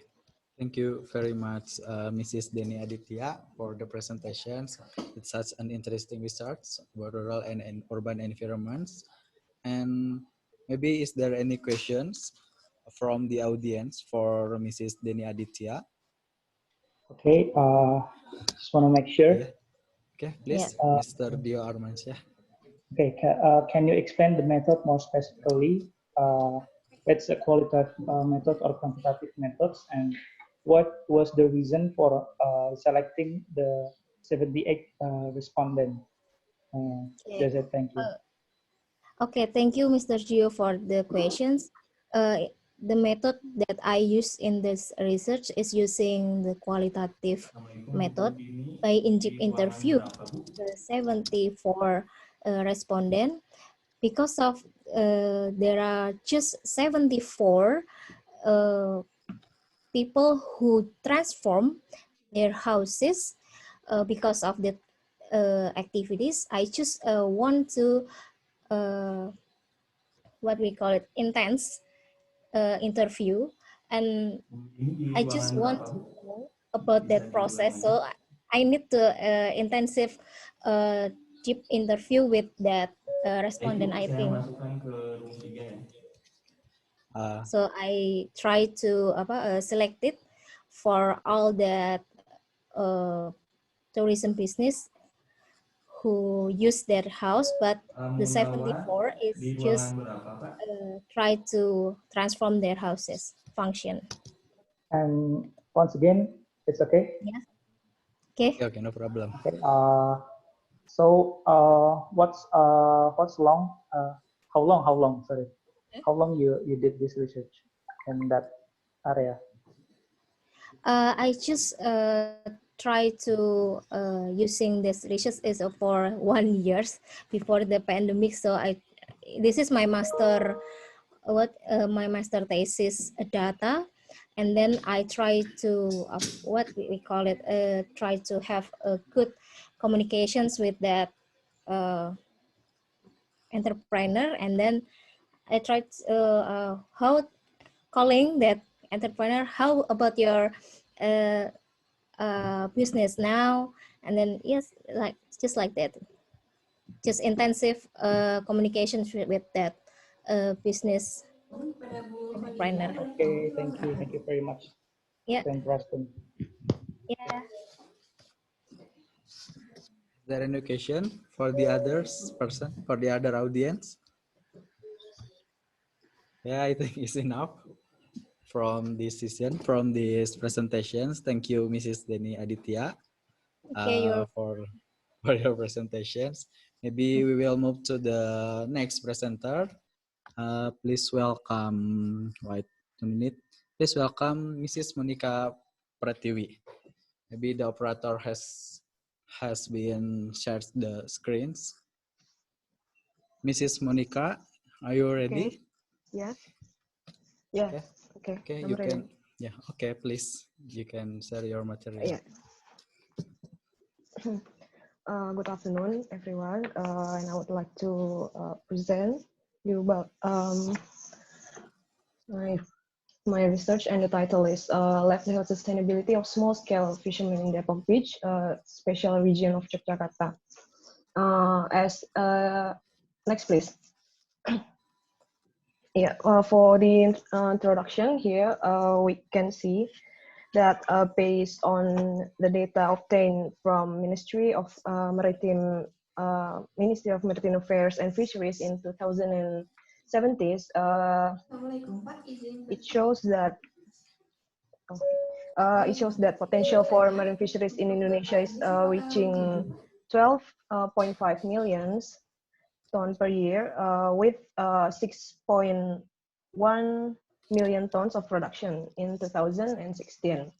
As you can see also that the southern coast of Yogyakarta is located in fisheries management area number 573 with potential for marine fisheries reaching 1.2 million ton in 2017, but only 300,000 million tons of exploitation rate, or the exploitation rate is still under 80%. It indicates that there's still plenty of resource with numerous of profit that can be utilized by the coastal communities, especially for the fishermen. However, despite being rich in biodiversity and economic values, coastal communities still face various problems that could cause poverty, and fishers, and just like any other coastal communities, generally are poor and marginalized community that are usually very vulnerable to the destruction of the resource that depend on for the fishers itself. It is the fisheries resource.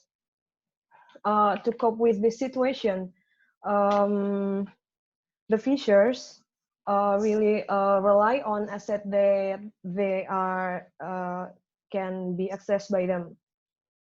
Okay, so next, please. Yeah, for the literature review, the sustainable livelihood approach has emerged as a tool that can be applied to increase understanding of the livelihood of the poor. Sustainable livelihood is a way thinking about goals, scopes, and priorities of human development, and it comprises of comprises of 5 types of capital. That is, there are natural assets, physical, financial, human assets, and social assets. Yeah, next please. The research conducted in Depok Beach, which is one of the main area of fishery activity in Yogyakarta, Bantul Regency, special region of Yogyakarta province, and where the data collection is we conducted a field survey, interview, and literature review. For the respondent, there are 30 fishermen, and it's spread into 3 groups based on the location of their settlements, the distance from the coastline, which is from 0 to 500 meters, and then 500 meters to 1,000, 1,000 to 1,500, and more than 1,500 meters from the coastline. The data collected comprises of 5 assets. Yeah, please next. And here's the results of the research that has been conducted. First, you can see is the distribution of fishermen settlement map. Maybe, yes, you can see there that most of the houses is making a linear settlement, means, yes? Mrs. Mandika, you have 2 minutes again. Yeah. Thank you. Okay, thanks. Most of the houses located on the side of main village road, which connect their settlement to Depok Beach and also other places. And for the second picture is the livelihood assets graph.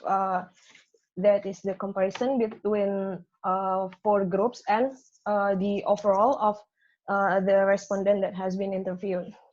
As you can see there, for the level of natural assets and social assets, there has been no significant difference, and also physical assets. Their level of physical assets is quite high. I mean, it means they probably already utilize the physical assets with a great level. And then the big gap is happening in human assets and financial assets, which one of the variable that used in this research is skills and formal education for human assets, and for financial assets is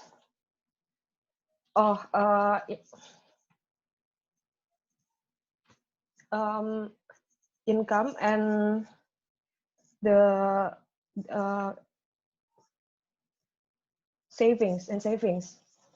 So the lowest is fishers who living in 0 to 500 meters from the coastline, while the highest is fishers who living in 1,000 until 1,500 meters. So next, please. Yes, the conclusion is from the results, we can conclude that the livelihood assets of fishermen from the lowest to highest based on the distance of the settlement from the coastline area are fishers living in 0 to 500. Oh, sorry, I think, okay. 500 and 1,000, and then 1,000 to 1,500, and more than 1,500. And the second conclusion is overall, based on the calculation of the average score, livelihood of fishermen in Depok Beach area are considered sustainable. Okay, I think that's all from me. Thank you. Thank you very much, Mrs. Monica Pratiwi, for the presentations. Yeah. It's such an interesting research about rural and urban environments. And I think your research focused about livelihood asset of fishermen. Maybe for audience, is there any questions to Mrs. Monica Pratiwi about the research? Or I think beside question, maybe opinion, yeah, the new one, because our room is really silent. Okay, there is no opinion or questions. Okay, I think it's enough from these sessions. Thank you very much, Mrs. Monica Pratiwi. And okay, thank you very much. Okay, and maybe we will move to the next presenter. Wait for a minute. Please welcome Ade Pugara again. Maybe Mr. Ade Pugara. Are you there? Mr. Yes, Ade thank you. Pugara. Yes. Okay, you can share your material now, please. Okay. Okay, good afternoon. In this occasion, I will present about the influence of the mudik tradition on the corona case escalation in Central Java. This research is conducted by four researchers, me, Fahdul Hidayat, Rizal Aprianto, and Izan Arifutomo. Next. Next, please. In introduction. Yes. Okay. In these years, we have know that the worst pandemic was is a coronavirus disease 2019 that is spread out by droplet, and the newest research is spread on air. We don't know about that. This transmission normally is by direct interaction, people and others in interaction. So the droplet is spread out, and it's in other people and some things. And then the mudik tradition is activity of the Indonesian, especially Muslims, when they come back from the big cities, from where they work, to the hometown to celebrate the Eid al-Fitr, and this activity in a pandemic's context is indicated caused the escalation case of the coronavirus disease 2019. So in this research, we have to make sure how much the influence or how significant the influence of pragmatic tradition to the case escalation of the coronavirus disease. Next.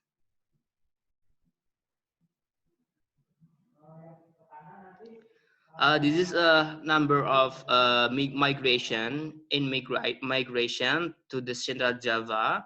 It is the period during Ramadan fast. We can see here that is divided into 3 periods. Especially we use the green and blue one. This is nearly Eid al-Fitr. Next. This is the migration of travelers, the number of travelers from megapolitan Jakarta in thousands. So we seen that in Semarang city, and this is Demak city, Demak Regency. I mean, this is the highest number of travelers from the megapolitan Jakarta. Next.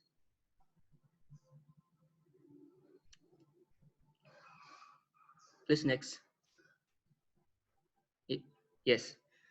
As we know that the government actually have a quarantine policy in order to prevent or to avoid the coronavirus spread out in the region. The first policy is a centralized quarantine policy. This policy is the government provide the building or the place for the travelers is centralized in a city center and in others location. So the second one is the village or local quarantine is provided by a local government, especially village head of village to quarantine the traveler from other city or even other sub district on their area. And the last one is self quarantine is doing by a traveler in their house for 14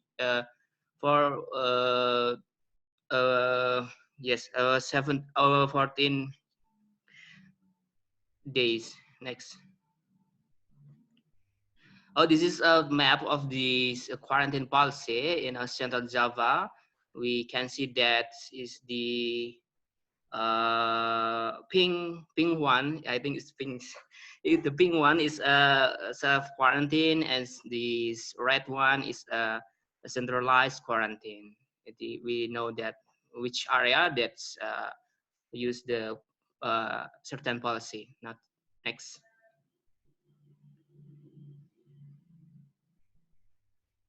This next. Yes. This is the corona case escalation. Corona case escalation that we know that the Semarang city is high escalation. Is almost 100 in is almost 1,000. Sorry, it's almost 1,000 in before and after Eid al-Fitr. Next. This is the map of corona case escalation. The pink one is low escalation, and the red one is high escalation. The green one was no escalation or no case adding in there because of they have strike. We have what is called it. Yeah, they have a strong policy. They have strong policy to prevent the traveler to inside their town or the city. Next.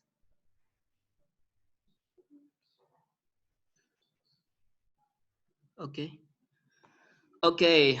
Depend on the research, we know that the traveler from metropolitan Jakarta is have a significant influence in a case escalation of the coronavirus disease. This is about 0.515. Is this almost 0.6, or it is positive Pardon me, correlation? Mr. Ade. You Yes. have 2 minutes again for the Okay. presentations. Okay. Thank Okay. you. This is positively correlate with the coronavirus case escalation. And next. Okay, this is the result discussion. We have discussion there that the one is the centralized quarantines cause high case escalation. We don't know what had happened, but the self quarantine is cause lower than a centralized quarantine. Maybe it's have to be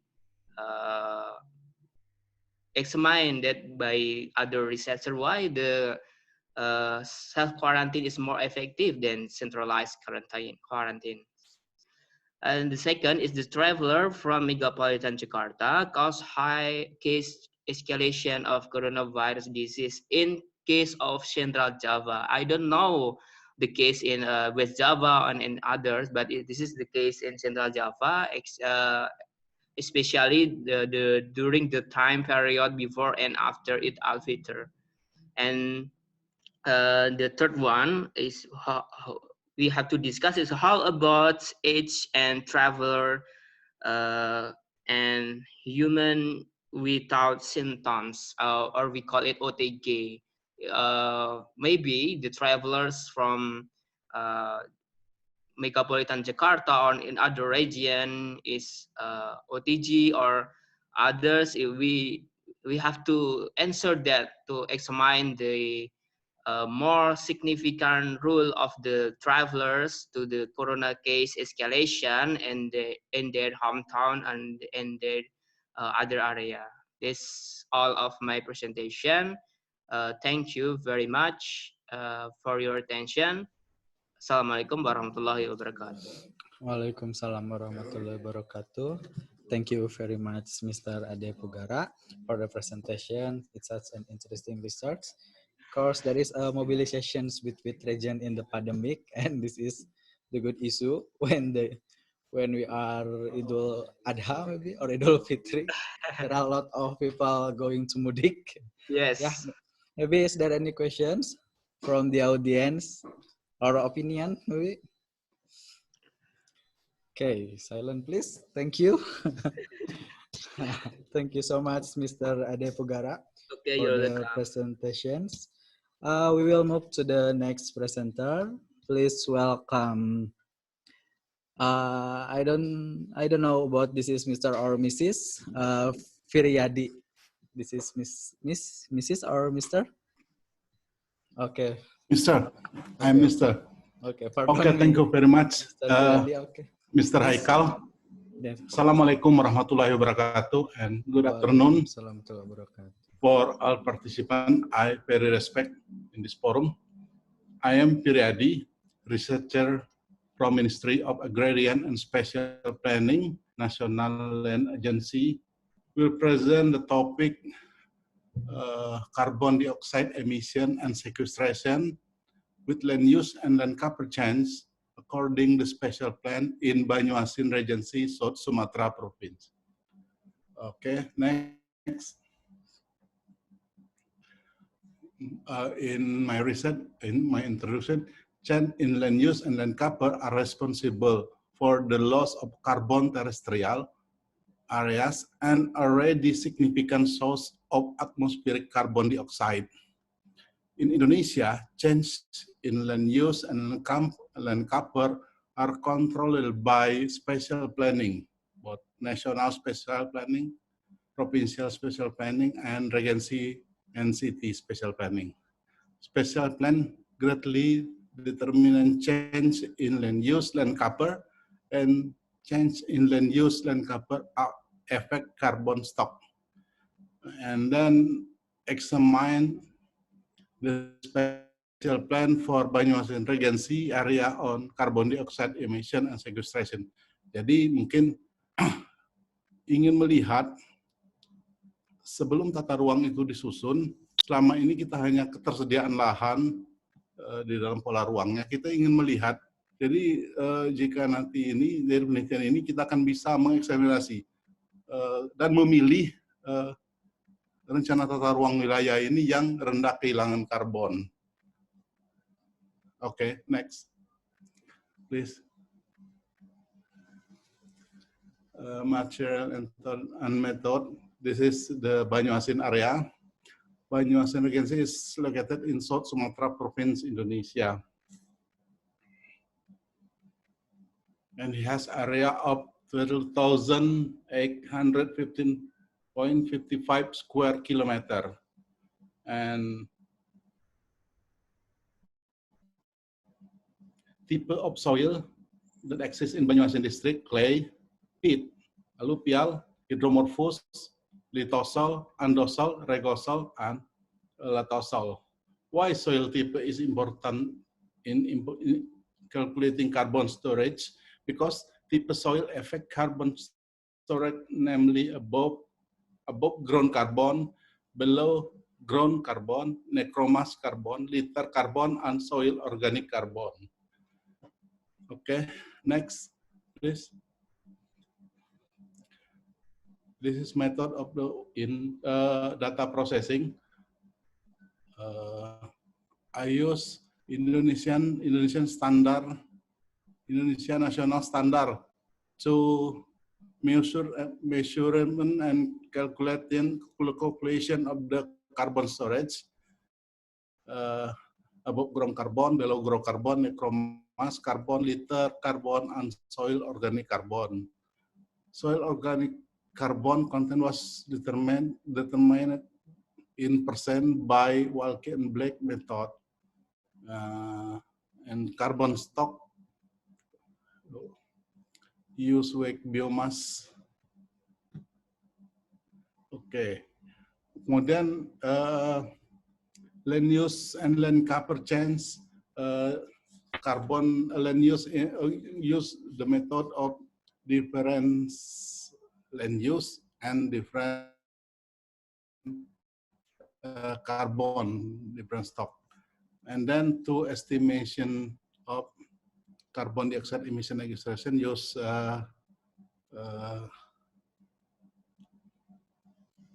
this equation. Okay, okay. Next. Okay, next, please. Result and discussion. The result from my research or like this, or like the image presented show that result of measurement and calculating of the carbon storage of its land use and land cover in Banyuasin Regency. The most dominant of storage of primary mangrove forest and secondary mangrove forest. There is change in a primary mangrove forest and secondary mangrove forest. Of course, it will have a very significant effect of carbon storage in Banyuasin Regency area. The opposite is true if low carbon land use cover becoming carbon land use. Land use and land cover of secondary mangrove forest, secondary swamp forest, dry land agriculture, rice, and monoculture rubber have relatively longer deviation when compared of the other types of land use, land cover. This variation is probably due to the influence of various soil type. It's known that different physical, chemical, and biological characteristics have different response to plant growth and development, including the composition and protection of soil organic carbon. Pardon me, okay, Mr. Next. You have 1 minute. Okay.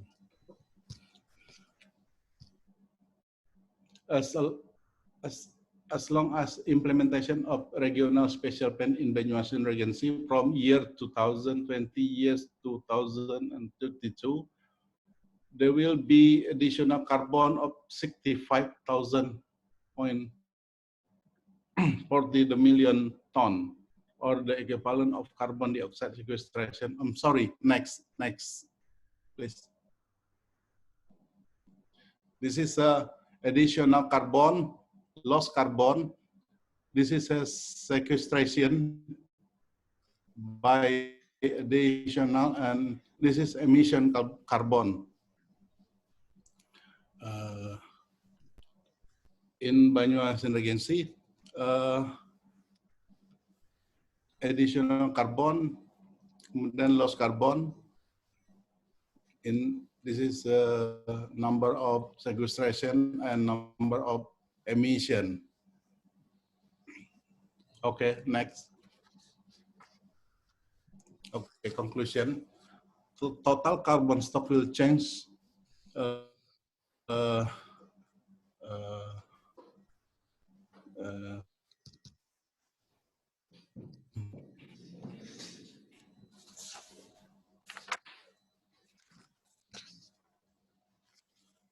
Total carbon stock will change from 346,123,173 ton in years 2000 and 66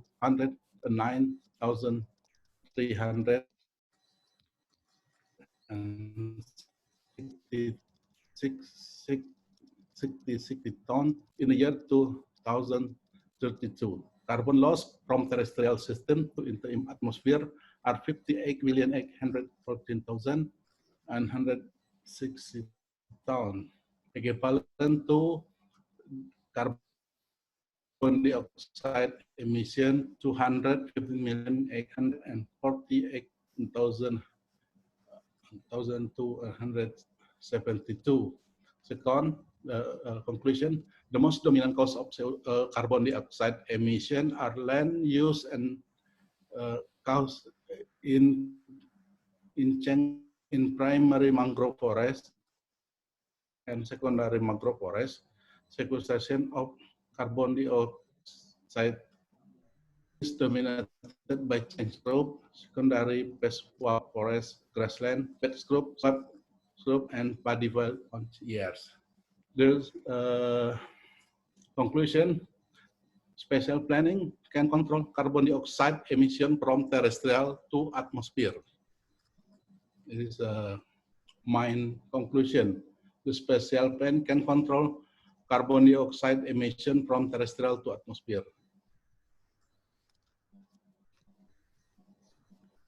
That is the presentation from me. Thank you very much for attention of audience. Okay, All right, thank you. Very much. Thank you very much, Mr. Firyadi, for the presentation. It's such an interesting research about rural and urban environment. And maybe is there any questions from the audience? I think this research is combined between carbon dioxide emissions and land use and land cover, and then become the spatial planning. And spatial planning can control carbon dioxide emissions from terrestrial to atmosphere. And is there any question, audience? Okay, I think it's enough from the presentations, Mr. Firyadi. Thank you very much for your presentations. And we will move to the next presenters. In my schedule, please welcome Mrs. Riris Rinons. Hello, Yeah. Mr. Riris. Miss Riris, sorry. Miss, yeah. Pardon me. Thank you. It's Yeah, okay. please, you can share your material now, please. Yeah.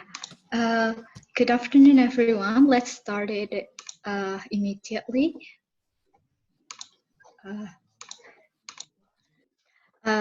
Next, please. Yeah. The breathtaking natural beauty embedded with unique art and culture make Bali the perfect place for enjoy your leisure time. No wonder now Bali is Indonesia's leading tourist destination, but with the cost of over-tourism threat. Next. Over-tourism is the impact of excessive tourism in a destination that negatively affect the community's quality of life and the experience of tourists. Next. If the number of tourists exceeds the number of local residents, it is the sign of excessive tourism. That's exactly what happened in Bali. What this data bring to the table is the evidence of such claim. Next.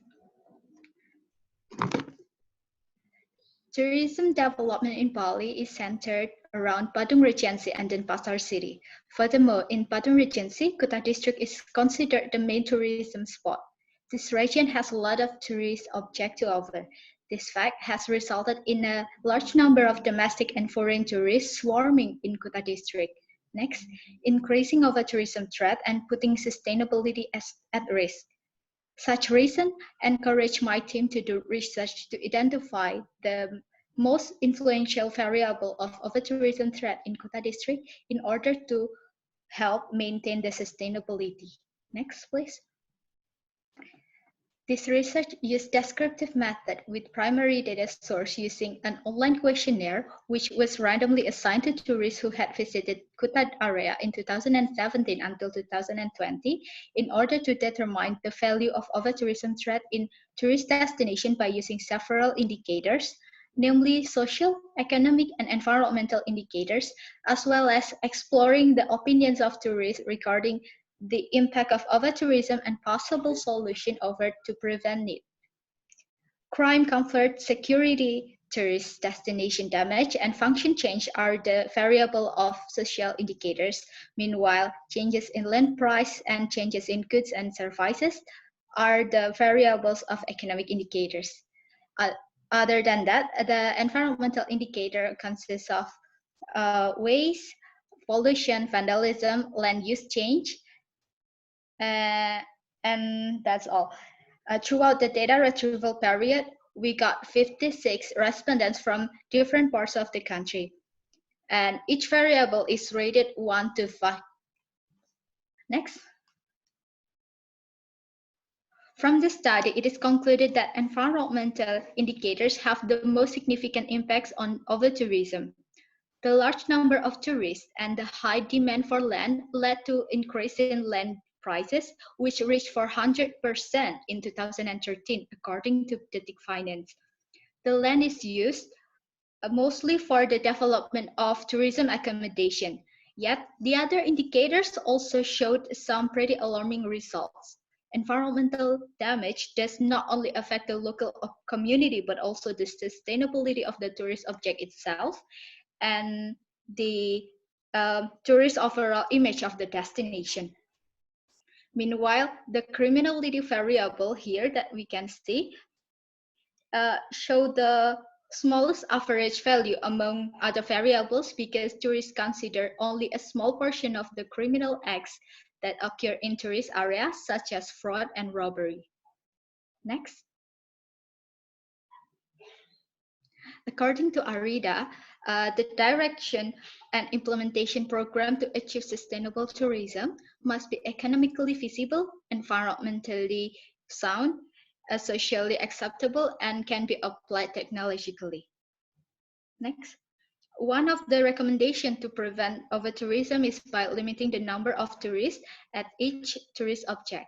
In addition, it is necessary to periodically close tourist objects to carry out cleaning and conservation, so the environmental conditions are more maintained and remain stable. That's in accordance with the main goal of a sustainable tourist destination, which must be resilience. Therefore, Kunz also offers an over-tourism solution in the form of a smart city hospitality framework that can be developed and customized before implemented in Kuta district. Next. In conclusion, according to tourist perception, of the three indicators, environmental indicator is the most influential indicator, with the land use change as the most influential variable of over-tourism threat. This is possible because of the need to increase the fulfillment of tourist needs in line with the increasing number of tourists. It is carried out by building tourism supporting facilities and infrastructures, which tend to change the use of non-developed land into built-up land. To prevent over-tourism in Kuta district, there are a handful number of recommendations that can be made, namely limiting the number of tourist visits, closing tourist objects periodically, and customize smart city hospitality framework before implementing it in Kuta district.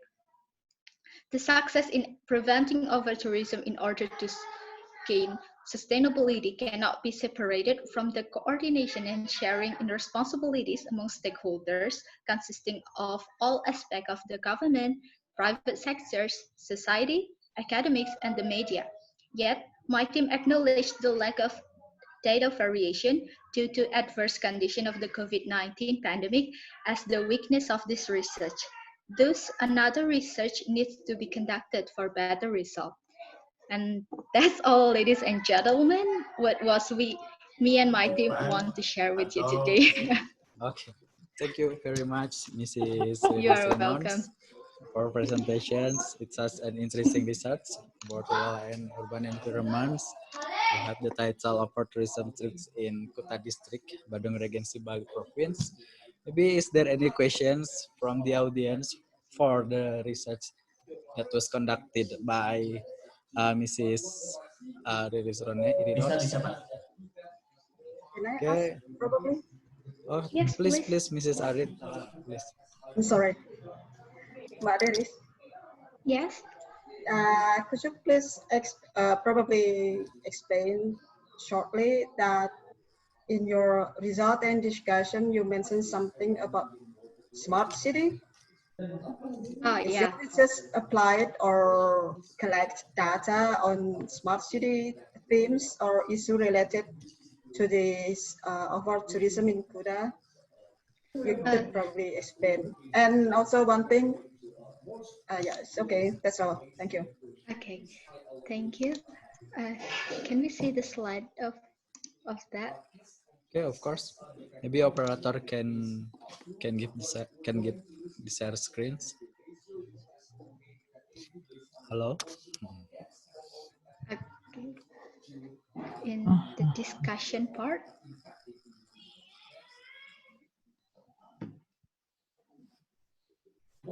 Next. Next. Another one. That one, yes. Yeah. In here, we took the last recommendation as customized smart city hospitality framework. It is actually a result of the research by Kuhn in 2019 about smart city hospitality framework to maintain sustainability.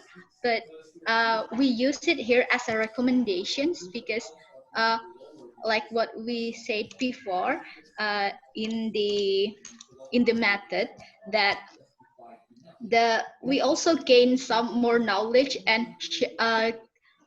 took the recommendation from the tourist itself when we spread the questionnaire to the people. So we got this nice addition to our recommendation. That's all. Is that enough to answer your question? Is there any feedback, Mrs. Ari? I would just suggest that because recommendation is quite different from result and discussion. So recommendation that you put in these slides probably supposed to be in the next slide, which is the conclusion. Oh yeah, thank you for your. So it's not result and discussions. So it's better to put in the conclusion, or yeah, I think it's a bit different when we talk about result and discussion, since yeah, probably discussions, because you raise another research which address about the customer smart city, and it comes also from the surveys you said, if I'm not mistaken. Yeah. So you took online survey or what? Sorry, I didn't catch. So it's an online survey. Yeah, we spread out online questionnaires. All right then. Okay, thank you. Okay, thank You're you, Mrs. welcome. Ari and Mrs. Riris. Is there any question or anyone else? Okay, I think it's enough from these presentations. Thank you very much. Thank you very much, Mrs. Renons. Maybe we will move to the next presenter, and please welcome Mr. Iwan Hermawan. Mr. Iwan Hermawan, are you ready? Okay. Oh yeah. I'm ready. Thank you. Please, Okay. you can describe about your research. Yeah, please. My name is Iwan Hermawan.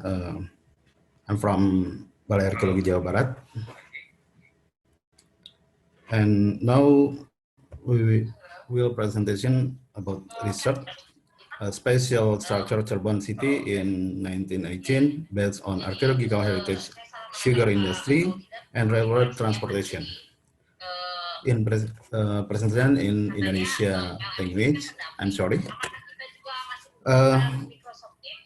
Untuk selanjutnya akan disampaikan dalam bahasa Indonesia agar bisa lebih lebih bisa dipahami semua audiens.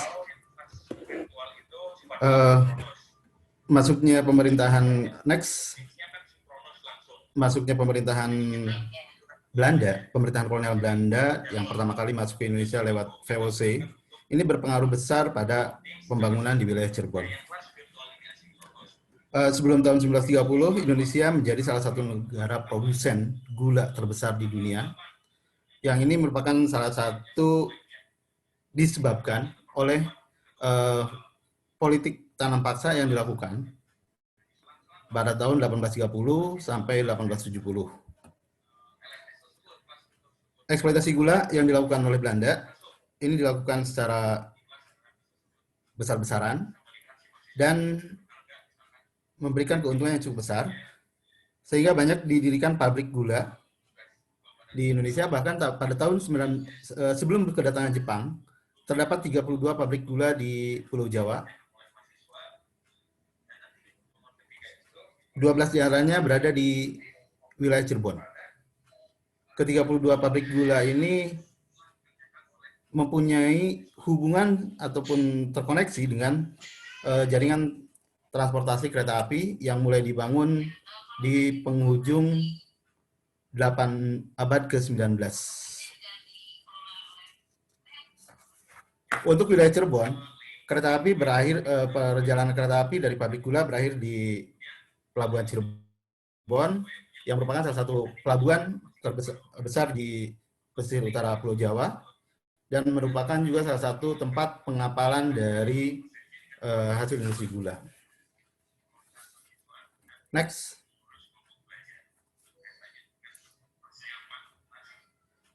Ini adalah beberapa pabrik gula yang berada di wilayah Cirebon.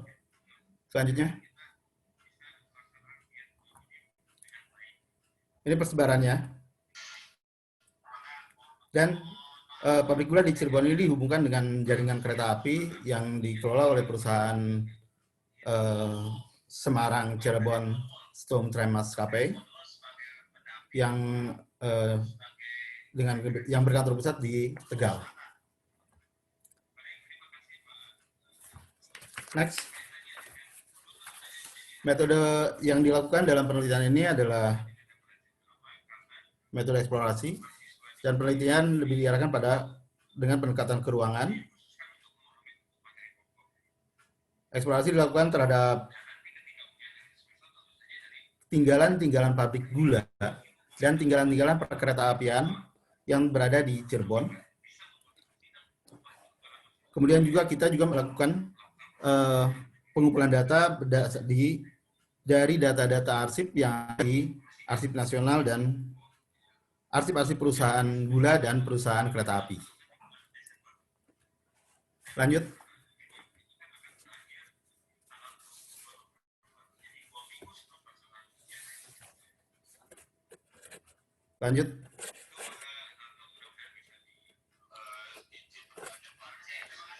Data dianalisis dengan melakukan pemetaan terhadap tinggalan arkeologis pabrik gula dan kaitannya dengan transportasi kereta api pada tahun 1918, di mana dilakukan dengan rekonstruksi menggunakan IGEOS.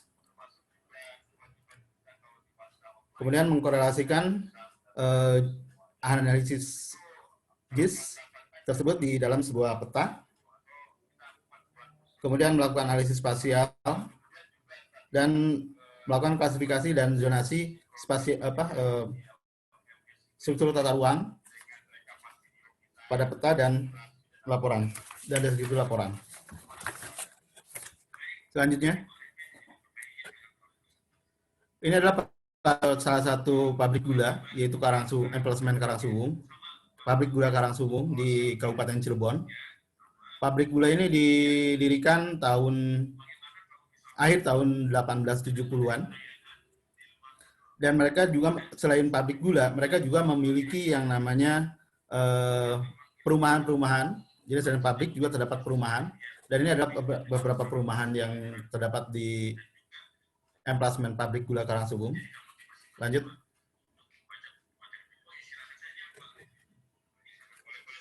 Kemudian pabrik gula Sindang Laut juga tidak jauh berbeda. Dan di sini terdapat jalur yang langsung menghubungkan antara pabrik gula dengan jalur kereta api.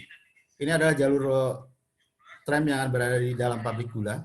Yang selanjutnya di sini tampak tram tersebut langsung berkaitan langsung dengan jalur utama jalur kereta api Semarang Cirebon. Lanjut.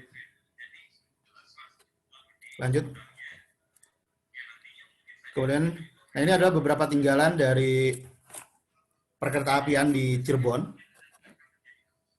Di bagian atas itu adalah tinggalan berupa lahan kosong yang dulunya merupakan stasiun pelabuhan,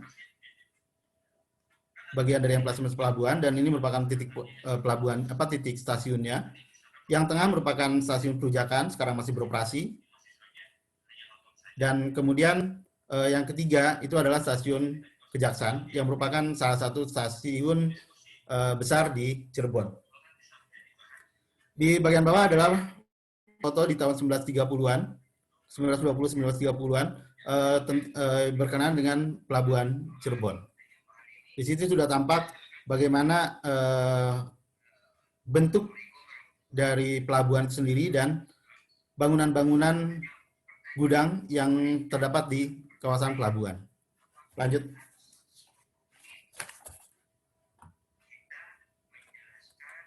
Ini adalah tinggalan arkeologis berupa fasilitas perkeretaapian di wilayah Cirebon yang di jalur yang menghubungkan sekarang kondisinya jalur mati atau jalur tidak aktif antara stasiun Cirebon dengan pelabuhan. Di sini terdapat patok kilometer, kemudian terdapat singkapan rel yang masih terpasang, dan di rel tersebut ada teraan SCS 1907. Kemudian jembatan yang menghubungkan jembatan di Kalibaru, serta railbed yang masih terlihat sepasang rel. Lanjut. Dan ini adalah hasil dari pemetaan kita, dan kita melihat bahwa terdapat pengaruh terhadap tata ruang akibat adanya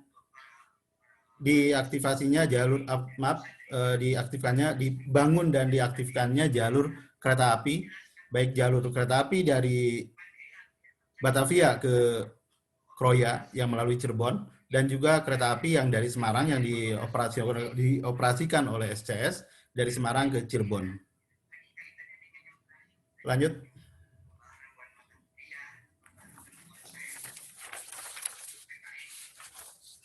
Kesimpulan bahwa struktur tata ruang di wilayah Cirebon tahun 1918 terbentuk karena kedatangan pemerintah Belanda terkait dengan eksploitasi tanaman tebu yang menghasilkan gula. Dan di sini berkembang industri gula, dan perkembangan perdagangan dari komoditas gula ini kemudian mendorong berkembangnya teknologi transportasi kereta api sebagai moda angkut barang, moda angkut massal. Yang bikin adalah komoditas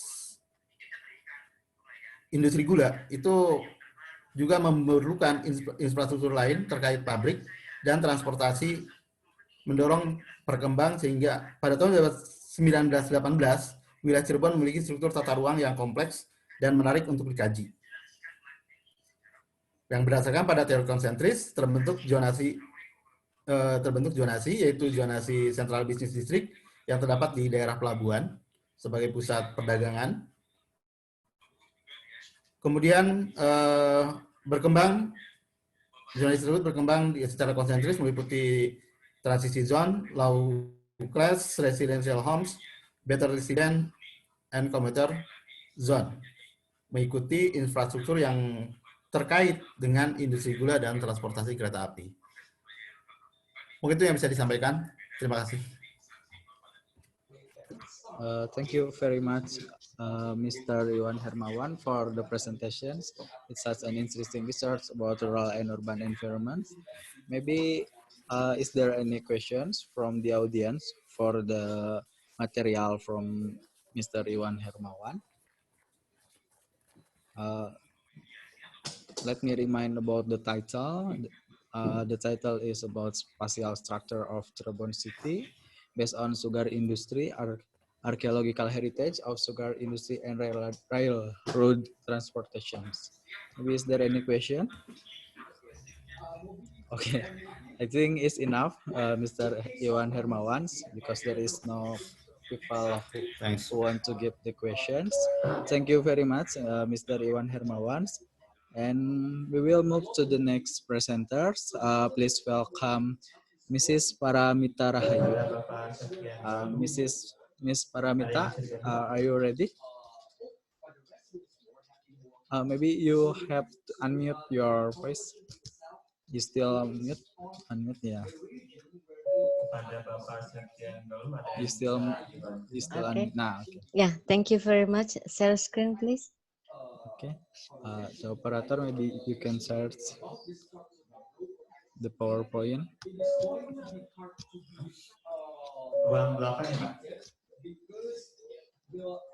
Please, Miss Yes. Paramita.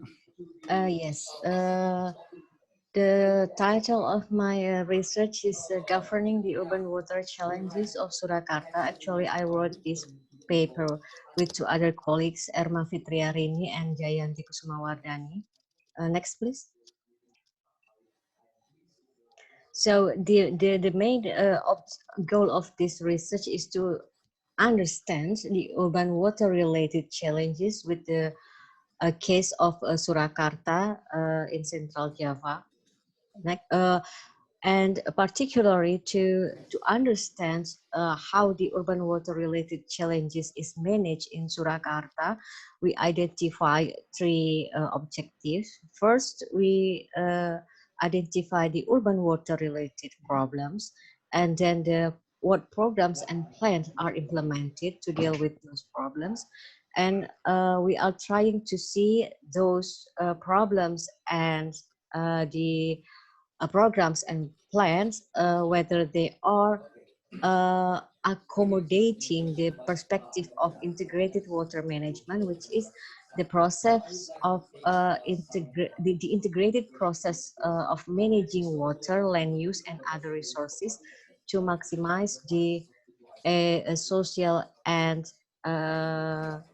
ecological achievement. Next, please.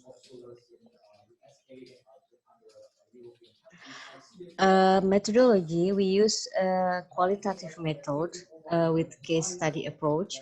We in-depth interviews 8 main stakeholders from 8 different institutions that related to water management.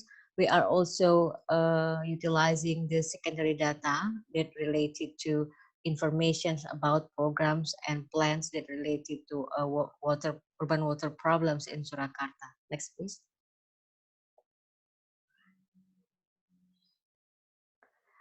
This is our respondents from local planning agency, public works agency, local water utility, environmental agency, disaster mitigation, housing agency, BBWS or regional water corporations, body, and the provincial water resources management agency.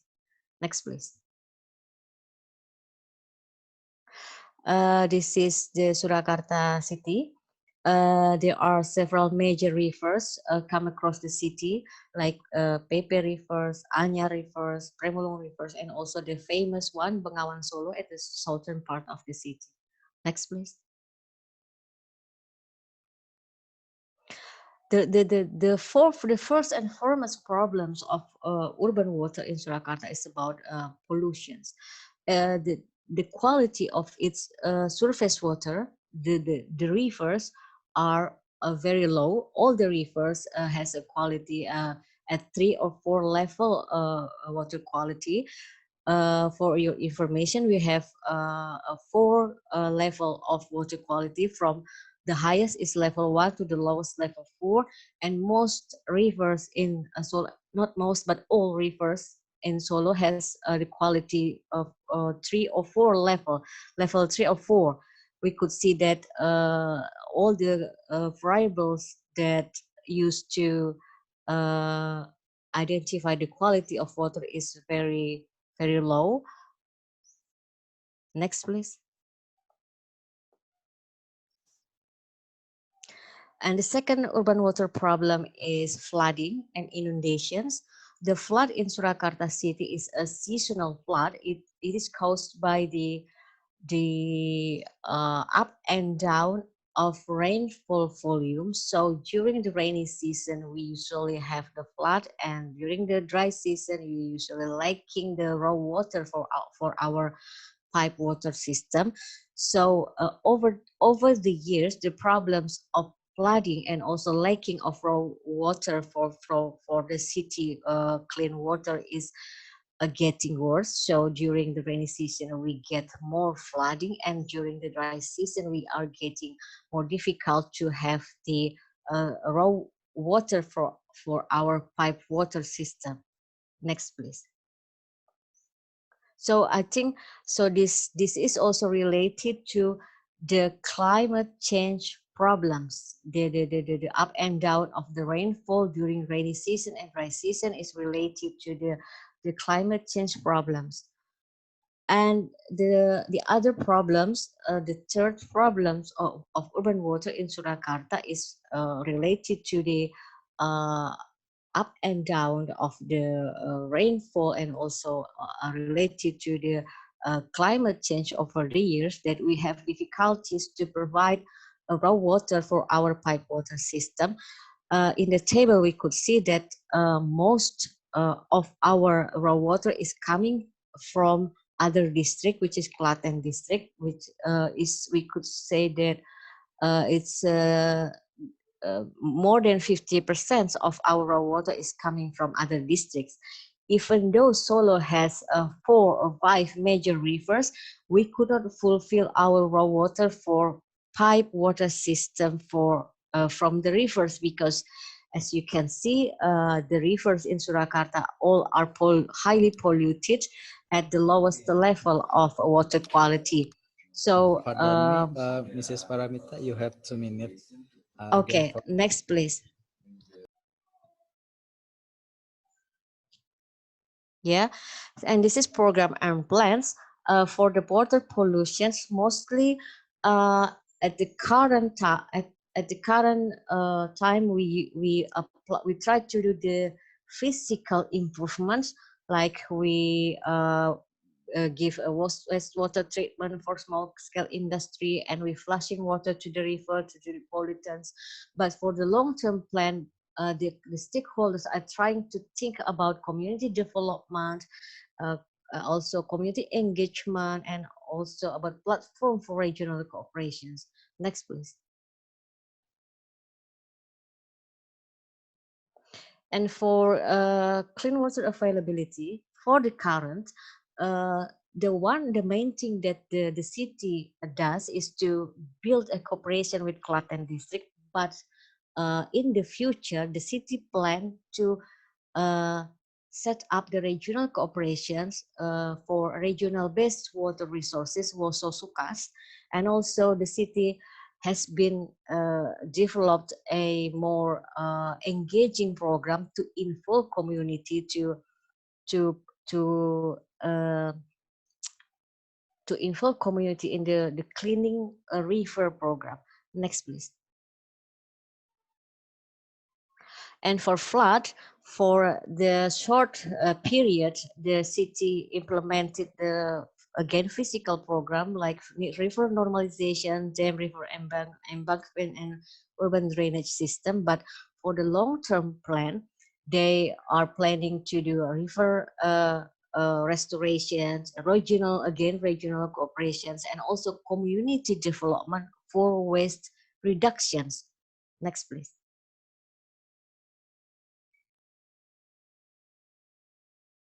Next, please.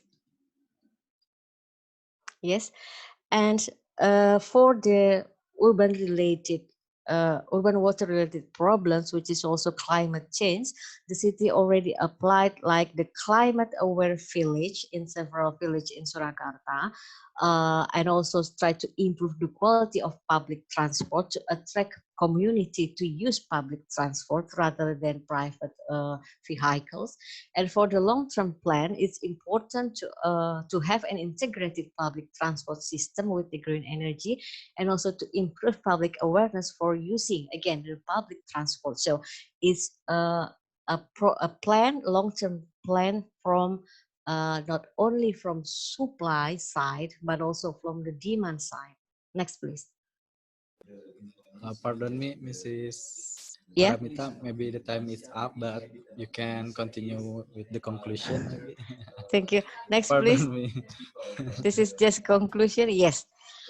Here we are trying to structure all the problems and to understand what kind of problems that urban water related problems are actually are, and we see that actually the urban water related problems is not only urban water problems, but it is also a problems of a related to climate change. It's also related to multi-level actors from individual up to the regional levels. The problems is also involve the intersectoral coordinations like environment, industry, transport, commercial, trade and service, etc. And the most important thing, it is also need a behavioral approach, and also we need to approach the problem from the systemic approach like land use, transport, urban services, and regulations. So there is a connectivity of urban water related problems with urban development. That is why the integrated water resources management is crucial to approach the urban water problems, not only in Surakarta, but I think in other cases in general. Thank you, and sorry for the consuming more time than I should use. Yes. Thank you very much, Mrs. Paramita Rahayu, for the presentation. It's such an interesting research about rural and urban environments. And I think the result is there is a connectivity between urban development and urban water problem. It's happened by two. The first is directly and the second indirectly. And maybe is there any questions from the audience for Mrs. Paramita Rahayu? Audience, are you there? Because the because the video generally turn off. Hello, audience. Okay, I think it's enough from these presenters. Thank you very much for Mrs. Paramita Rahayu, and we will move to the next presenter. Please welcome Wafa Fauzia. Wafa Fauzia. Yes, thank you. Yeah. Yeah, please, you can share now. Okay, thank you. Assalamualaikum warahmatullahi wabarakatuh. Good afternoon, everybody. Thank you for the given time and for staying through this last presentation. First, I would like to introduce myself. My name is Wafa Fauzia, and I'm a geography student from University of Indonesia. Today, I will present my research about the transformation of public space utilization by online motorcycle taxi. Next, please. With the growth of the city of DKI Jakarta and its surrounding area, interregional mobility activities are high and require massive and private modes of transportation. However, the high demand for transportation is not accompanied by the growth of roads and a good public transportation system, making Jakarta a city that has 53% of congestion that make urban people looking for alternative modes that can simplify mobility. One of the well-known alternative modes of transportation is ojek or motorcycle taxi.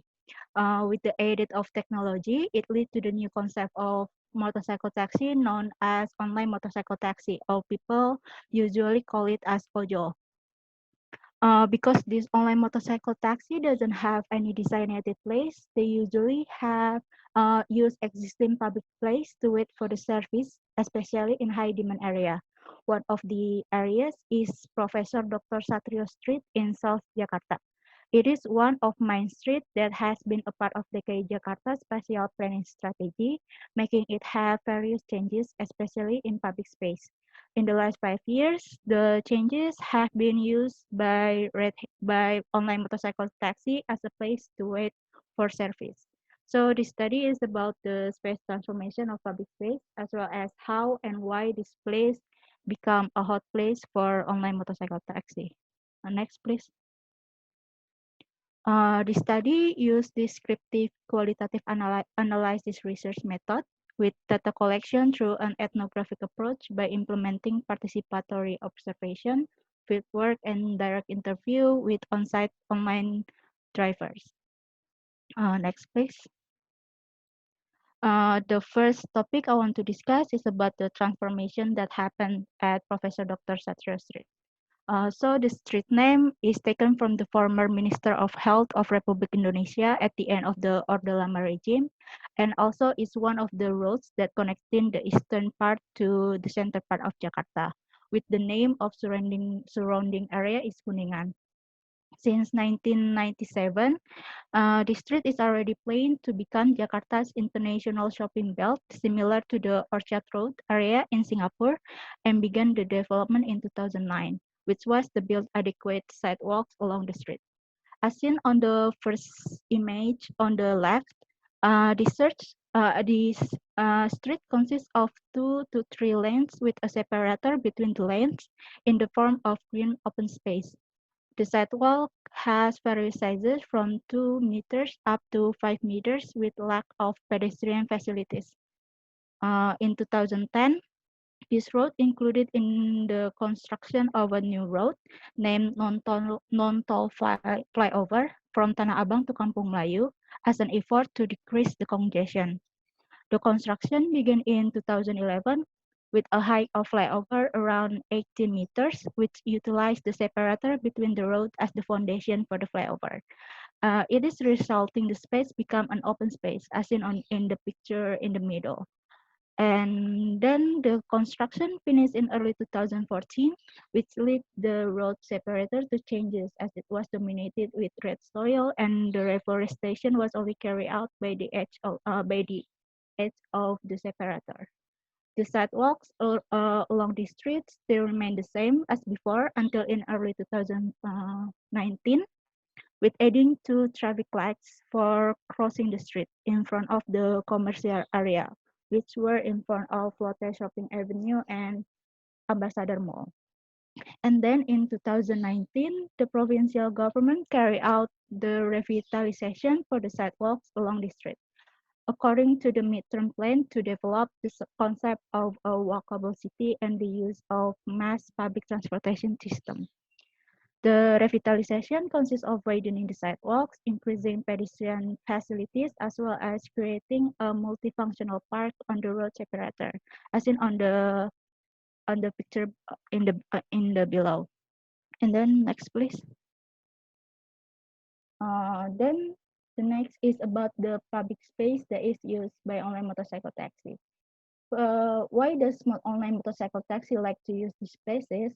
Because the street is one of the highest demand area in Jakarta, and the area around the street consists of various buildings from offices, commercial, to residential area, making drivers can get various service from food deliveries, good deliveries, and passengers. Drivers prefer to wait around this high demand area because it is more economical to wait than traveling around. And then also based on my interviews with one of the drivers, he likes to wait here because there are plenty places to rest while waiting for the service. Next, please. So then there are various changes on the way these drivers use public space before and after the revitalization. Before the revitalization of public space occurred in early 2019, Pardon me, drivers miss. like to use the sidewalks Pardon me. and roundabout. You have 2 minutes for the presentation. Okay. 2 minutes. And roundabout, as seen on the left map, that located in front of the shopping malls. They use the sidewalks as a place to drop off or pick up the passengers. As the roundabout, they like to use it because there were extra space to park their motorcycle as the flyover played as the canopy to avoid the sun. And after the revitalization completed in early 2020, claims for space made only by online motorcycle taxi were resumed and even spread to several phases. Claims for this space occur mostly in multifunction parks that have recently been built under the flyover. The multifunctional part of the park that is mostly claimed by only motorcycle taxi are bike park, amphitheater, and stage. Next, please. Then to conclude my research, the conclusion are there has been a functional transformation on the sidewalks along the street, but mostly occurred in the multifunctional part. Claim for this space occurred mostly because of the need for space and the high demand of the services as well. So that's the end of my presentation. Thank you for your attention. Wassalamualaikum warahmatullahi wabarakatuh. Waalaikumsalam warahmatullahi wabarakatuh. Thank you very much for Mrs. Wafa Fazia for the presentation. It's such an interesting research about rural and urban. And is there any question from the audience for Mrs. Wafa Fazia? Okay, audience. Okay. I will describe about the title. The title is the transformation of public space utilization by online object. And is there any question? I think it's enough, Mrs. Wafa Fauzia. Thank you very much for the presentations, and we will move to the next presenter. Please welcome Mrs. Murdia Winarti.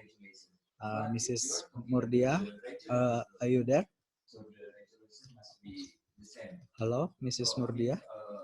Wait, I'm going to search it. Oh, Mrs. Murdia. Oh, maybe.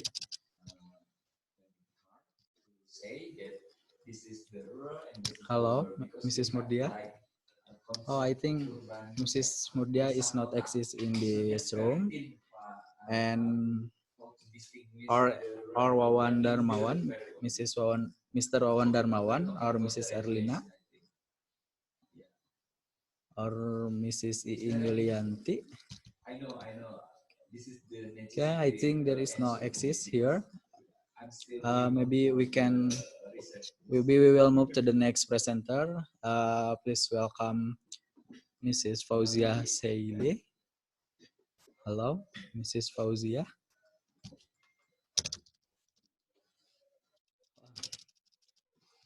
I think she is not exist in this room. I see in the break room participant, and maybe the last presenter, and we will move to the next presenter. Please welcome Mrs. Siti Rahma. Yes. Okay, Mrs. Siti Rahma, are you ready? Yes. I think the operator doesn't have your PowerPoint. Okay. Maybe you have to send Bigan Yes. the Okay. PowerPoint.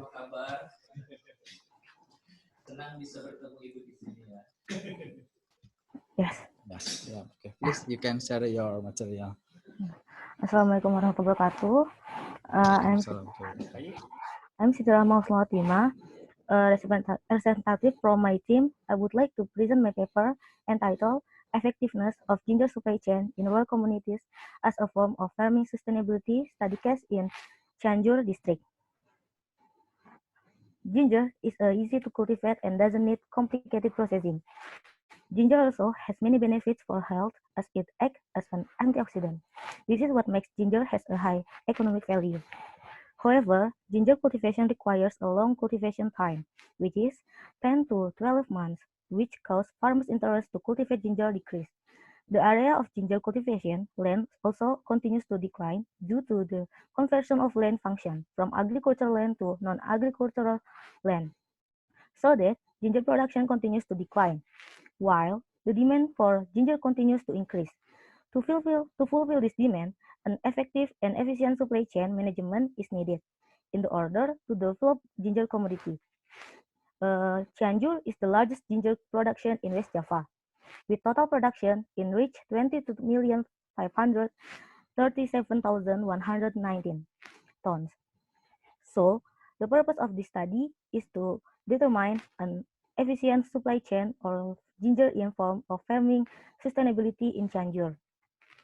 This is the method of the research. Research location is in Cianjur district. The respondent of this research is ginger farmers, collectors, traders in the wholesale market, traders in local market, consumer, and government, or Dinas Pertanian Kabupaten Cianjur. This study used purposive sampling and snowball sampling. Data were collected by interview, observation, literature study, and expert opinion. Then the data were analyzed using ASEAN Productivity Organization and SWOT AHP. This is the result and discussion. This picture, number one, chain structure. This picture shows the ginger supply chain structure in Cianjur district, which consists of farmers, collectors, wholesale market traders, local market traders, and consumer. The product in this supply chains are red ginger and jahe gajah.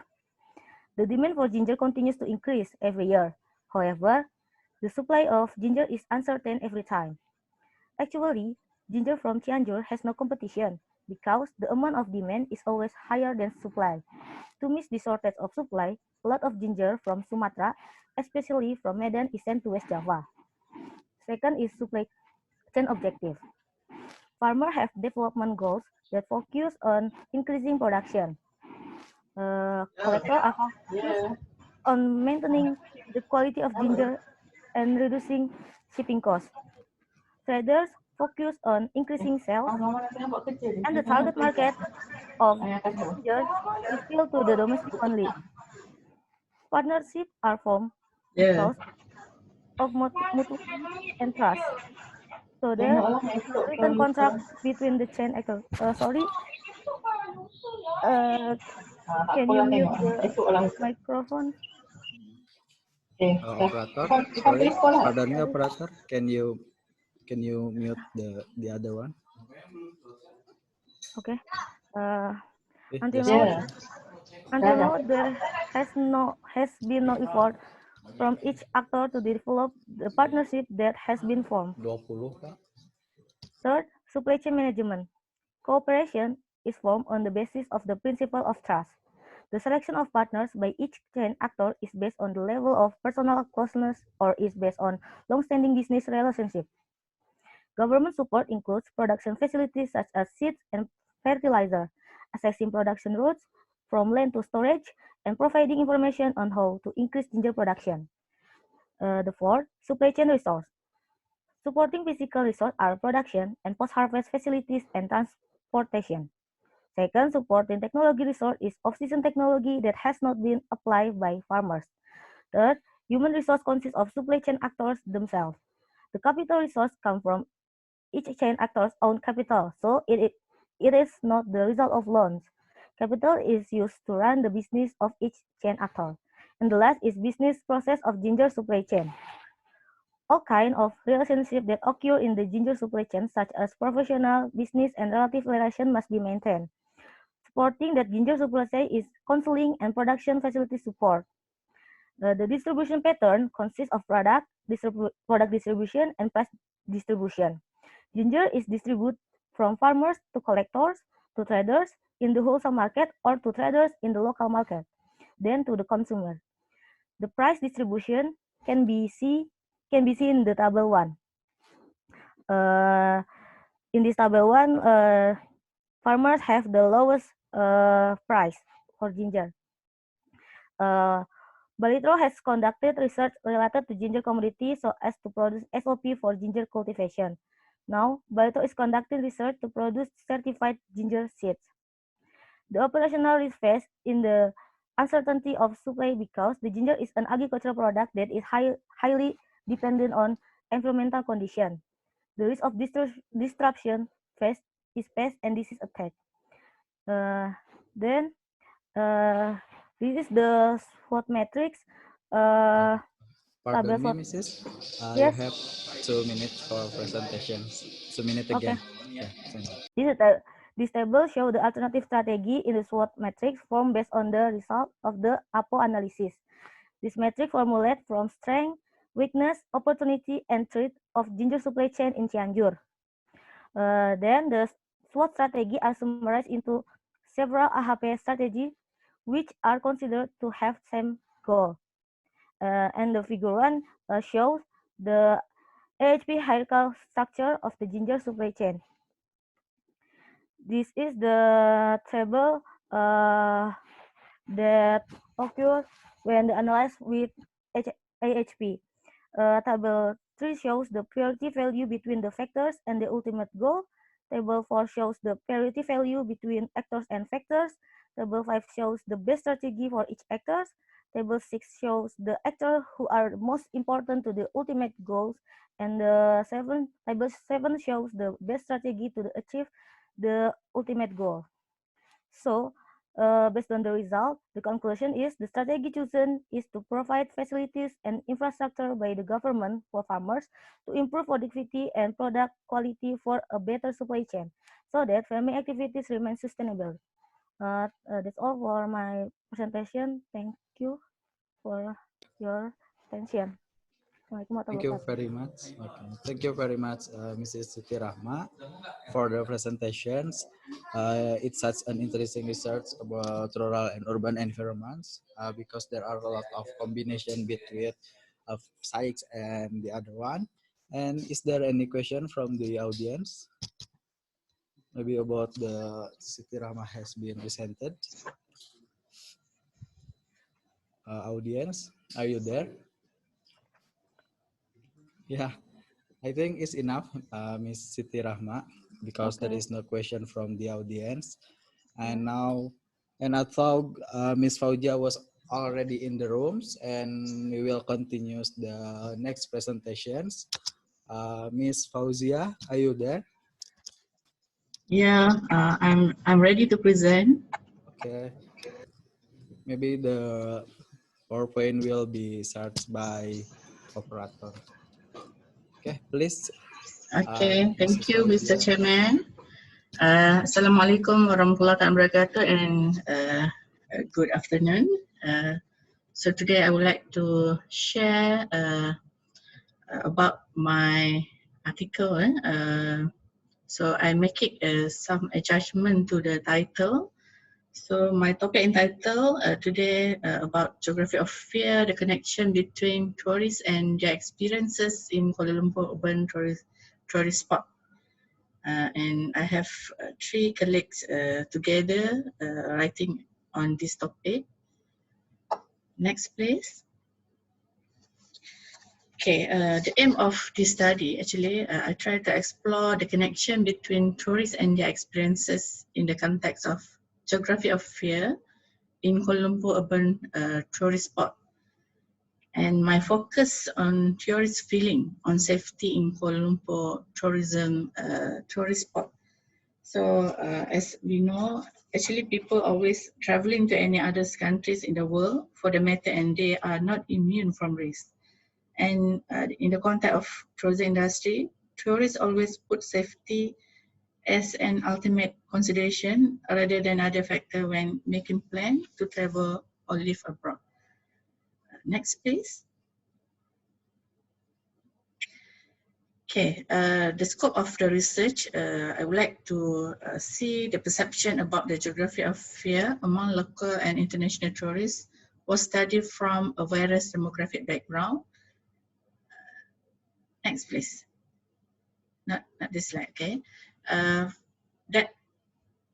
That potentially exists in urban tourism location. And then I focus my study on Sogo and Sultan Abdul Samad building or Dataran Merdeka as tourist spot for primer data collections.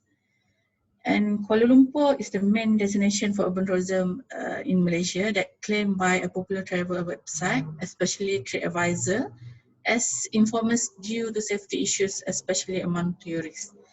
And tourists also worried about safety while traveling to Kuala Lumpur city centre. Okay, and Kuala Lumpur are among the city most famous tourist destination with urban tourism destination to attract tourists from both local and international tourists from abroad. And LR, literature review, since like try to limit research relating to urban tourism and the safety and security of visitors within the urban environment. And as a result, there is a poor understanding of visitor safety issues, particularly within the urban environment. And the study of tourism security in destination acknowledged very poorly written by the scholar. Next, please.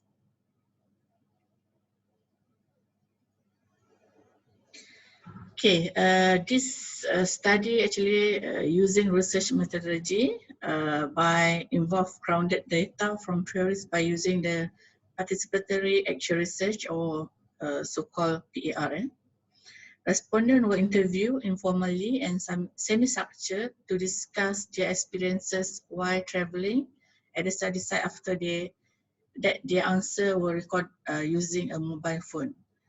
And at the end of the data collection, we collect of 8 local tourists and 14 international tourists that agree to participate.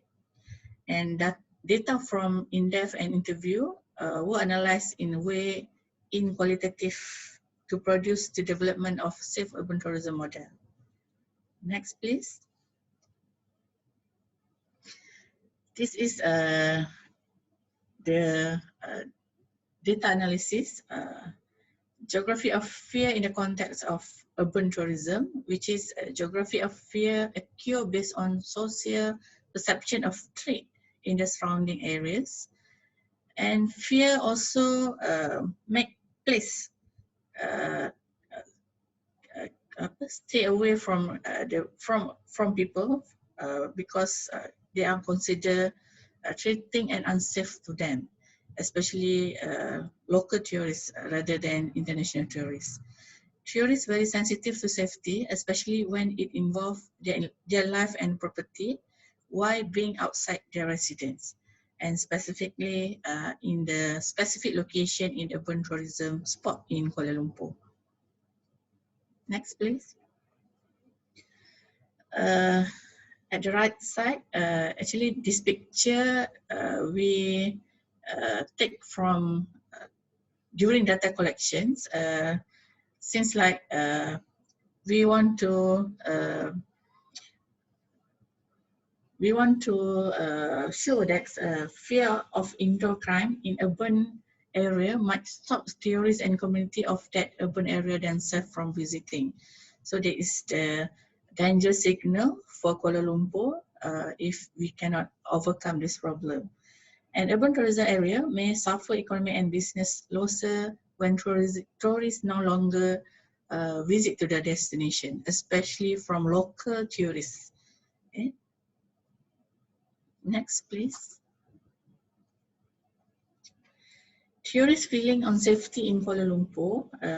First one is participant give positive feedback on the place, specifically to the Sogo and also Dataran Merdeka and Sultan Abdul Samad building. But most of the tourists state that place visited were fun and there had been no problem involved safety during the visit. The study participant also will see the condition of the place to visit based on the feedback uploaded by previous tourists on social media especially. Next, please. Okay, the study also found that almost all the study participants expressed fear while visiting the Kuala Lumpur metropolitan cities. Means that the tourists and visitors take advantage to visit Kuala Lumpur metropolitan cities during their visits. There was some area in Kuala Lumpur that had been restored yet still look quiet. And the characteristic of quiet tourist area give a bad reaction to the tourist that place has the potential to be a focus area for criminal. Especially we have in Battalion Strait, we have in we have a specific area in Little India and so on. Area with many foreign immigrants, places that were poorly lit, quiet as well as entertainment and prostitution area would make tourists feel insecure to visit, and they avoid to visit to some kind of this place. From another perspective. Pardon me, miss. You have 2 minutes again. Okay. Okay, from another perspective, tourist area will many people also give the feeling of insecurity to the tourists, especially they actually concerned about the presence of the another race in Malaysia, because we have Chinese and Indian, why in the place surrounding that they visited. And for conclusion, I would like to say that if tourists feel unsafe or threatened as a destination, tourists make a negative impression on the destination, which in turn will have a negative impact on the tourism industry in Malaysia for future. Then, a well-monitored and poorly maintained tourist location and lack of adequate security control can create uneasiness and fear of space perception among the visitors themselves. Then the study can help in reducing the crime rate involving tourists in Kuala Lumpur and provide a more tourist-friendly tourism location environment through comprehensive consideration and research on the 23 existing safe city development measure as Malaysia want to achieve currently. So that's all for my presentation, and thank you for your concern, and thank you for sharing. Thank you for your. Okay, thank you. Okay, you're welcome. Thank you very much, Mrs. Fauzia Sehle, for the presentations. It's such an interesting research about rural and urban environment, and you have the title of Geography of Fear, the connection between tourists and their experience in Kuala Lumpur urban tourist spots. Maybe is there any question from the audience for Mrs. Fauzia Sehli? Audience? Okay, I think it's enough because there is no question from the audience. Thank you very much, Mrs. Fauzia Sehli, for the presentations. And Alhamdulillah, we finished all the activities for this sessions. Before going to main room, we will have a photo together. I hope everyone can open the video screens. Everyone, can you hear me now? Okay, everyone, and the photo will be guided by operator. And now everybody can open the video screen, please, because this is for our documentation. Maybe the other ones, Mr. Dedi Miswar, Mr. Iwan, and Miss Siti Rahma, maybe. Mrs. Rena. Hello, Mrs. Rena. Mr. Dedi Miswar, are you there? Mrs. Rahma, Miss Siti Rahma. Oh yeah, I think they are AFK away from keyboard. Okay, maybe moderator can guide us for making the photo. Okay, let's take a picture in 3, 2, 1. Okay, once more. In 3, 2, 1. Okay, thank you everyone. Okay, thank you operator. Alhamdulillah, we finished all the activity for this season. Thank you all participants that joined this season. Hopefully what we have done become useful knowledge for us all. pardon me, I don't really good in English language. There are a lot of mistakes from grammar or pronunciation. Then my character also. As the moderator, my team and I apologize for any shortcomings in this session. After this paralysis session, there will be closing ceremony and IGEOS announcement in my meeting room. Please don't miss it. Thank you very much. Assalamualaikum warahmatullahi wabarakatuh. Okay. Thank you, everyone. Thank you for all. Thank you Okay. for the committee. Okay, you can leave room to the main room now.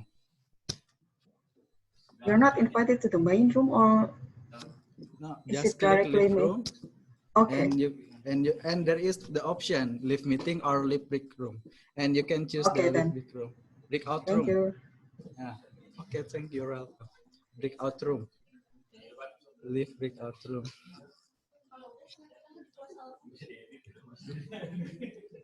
Kopi lagi, Pak.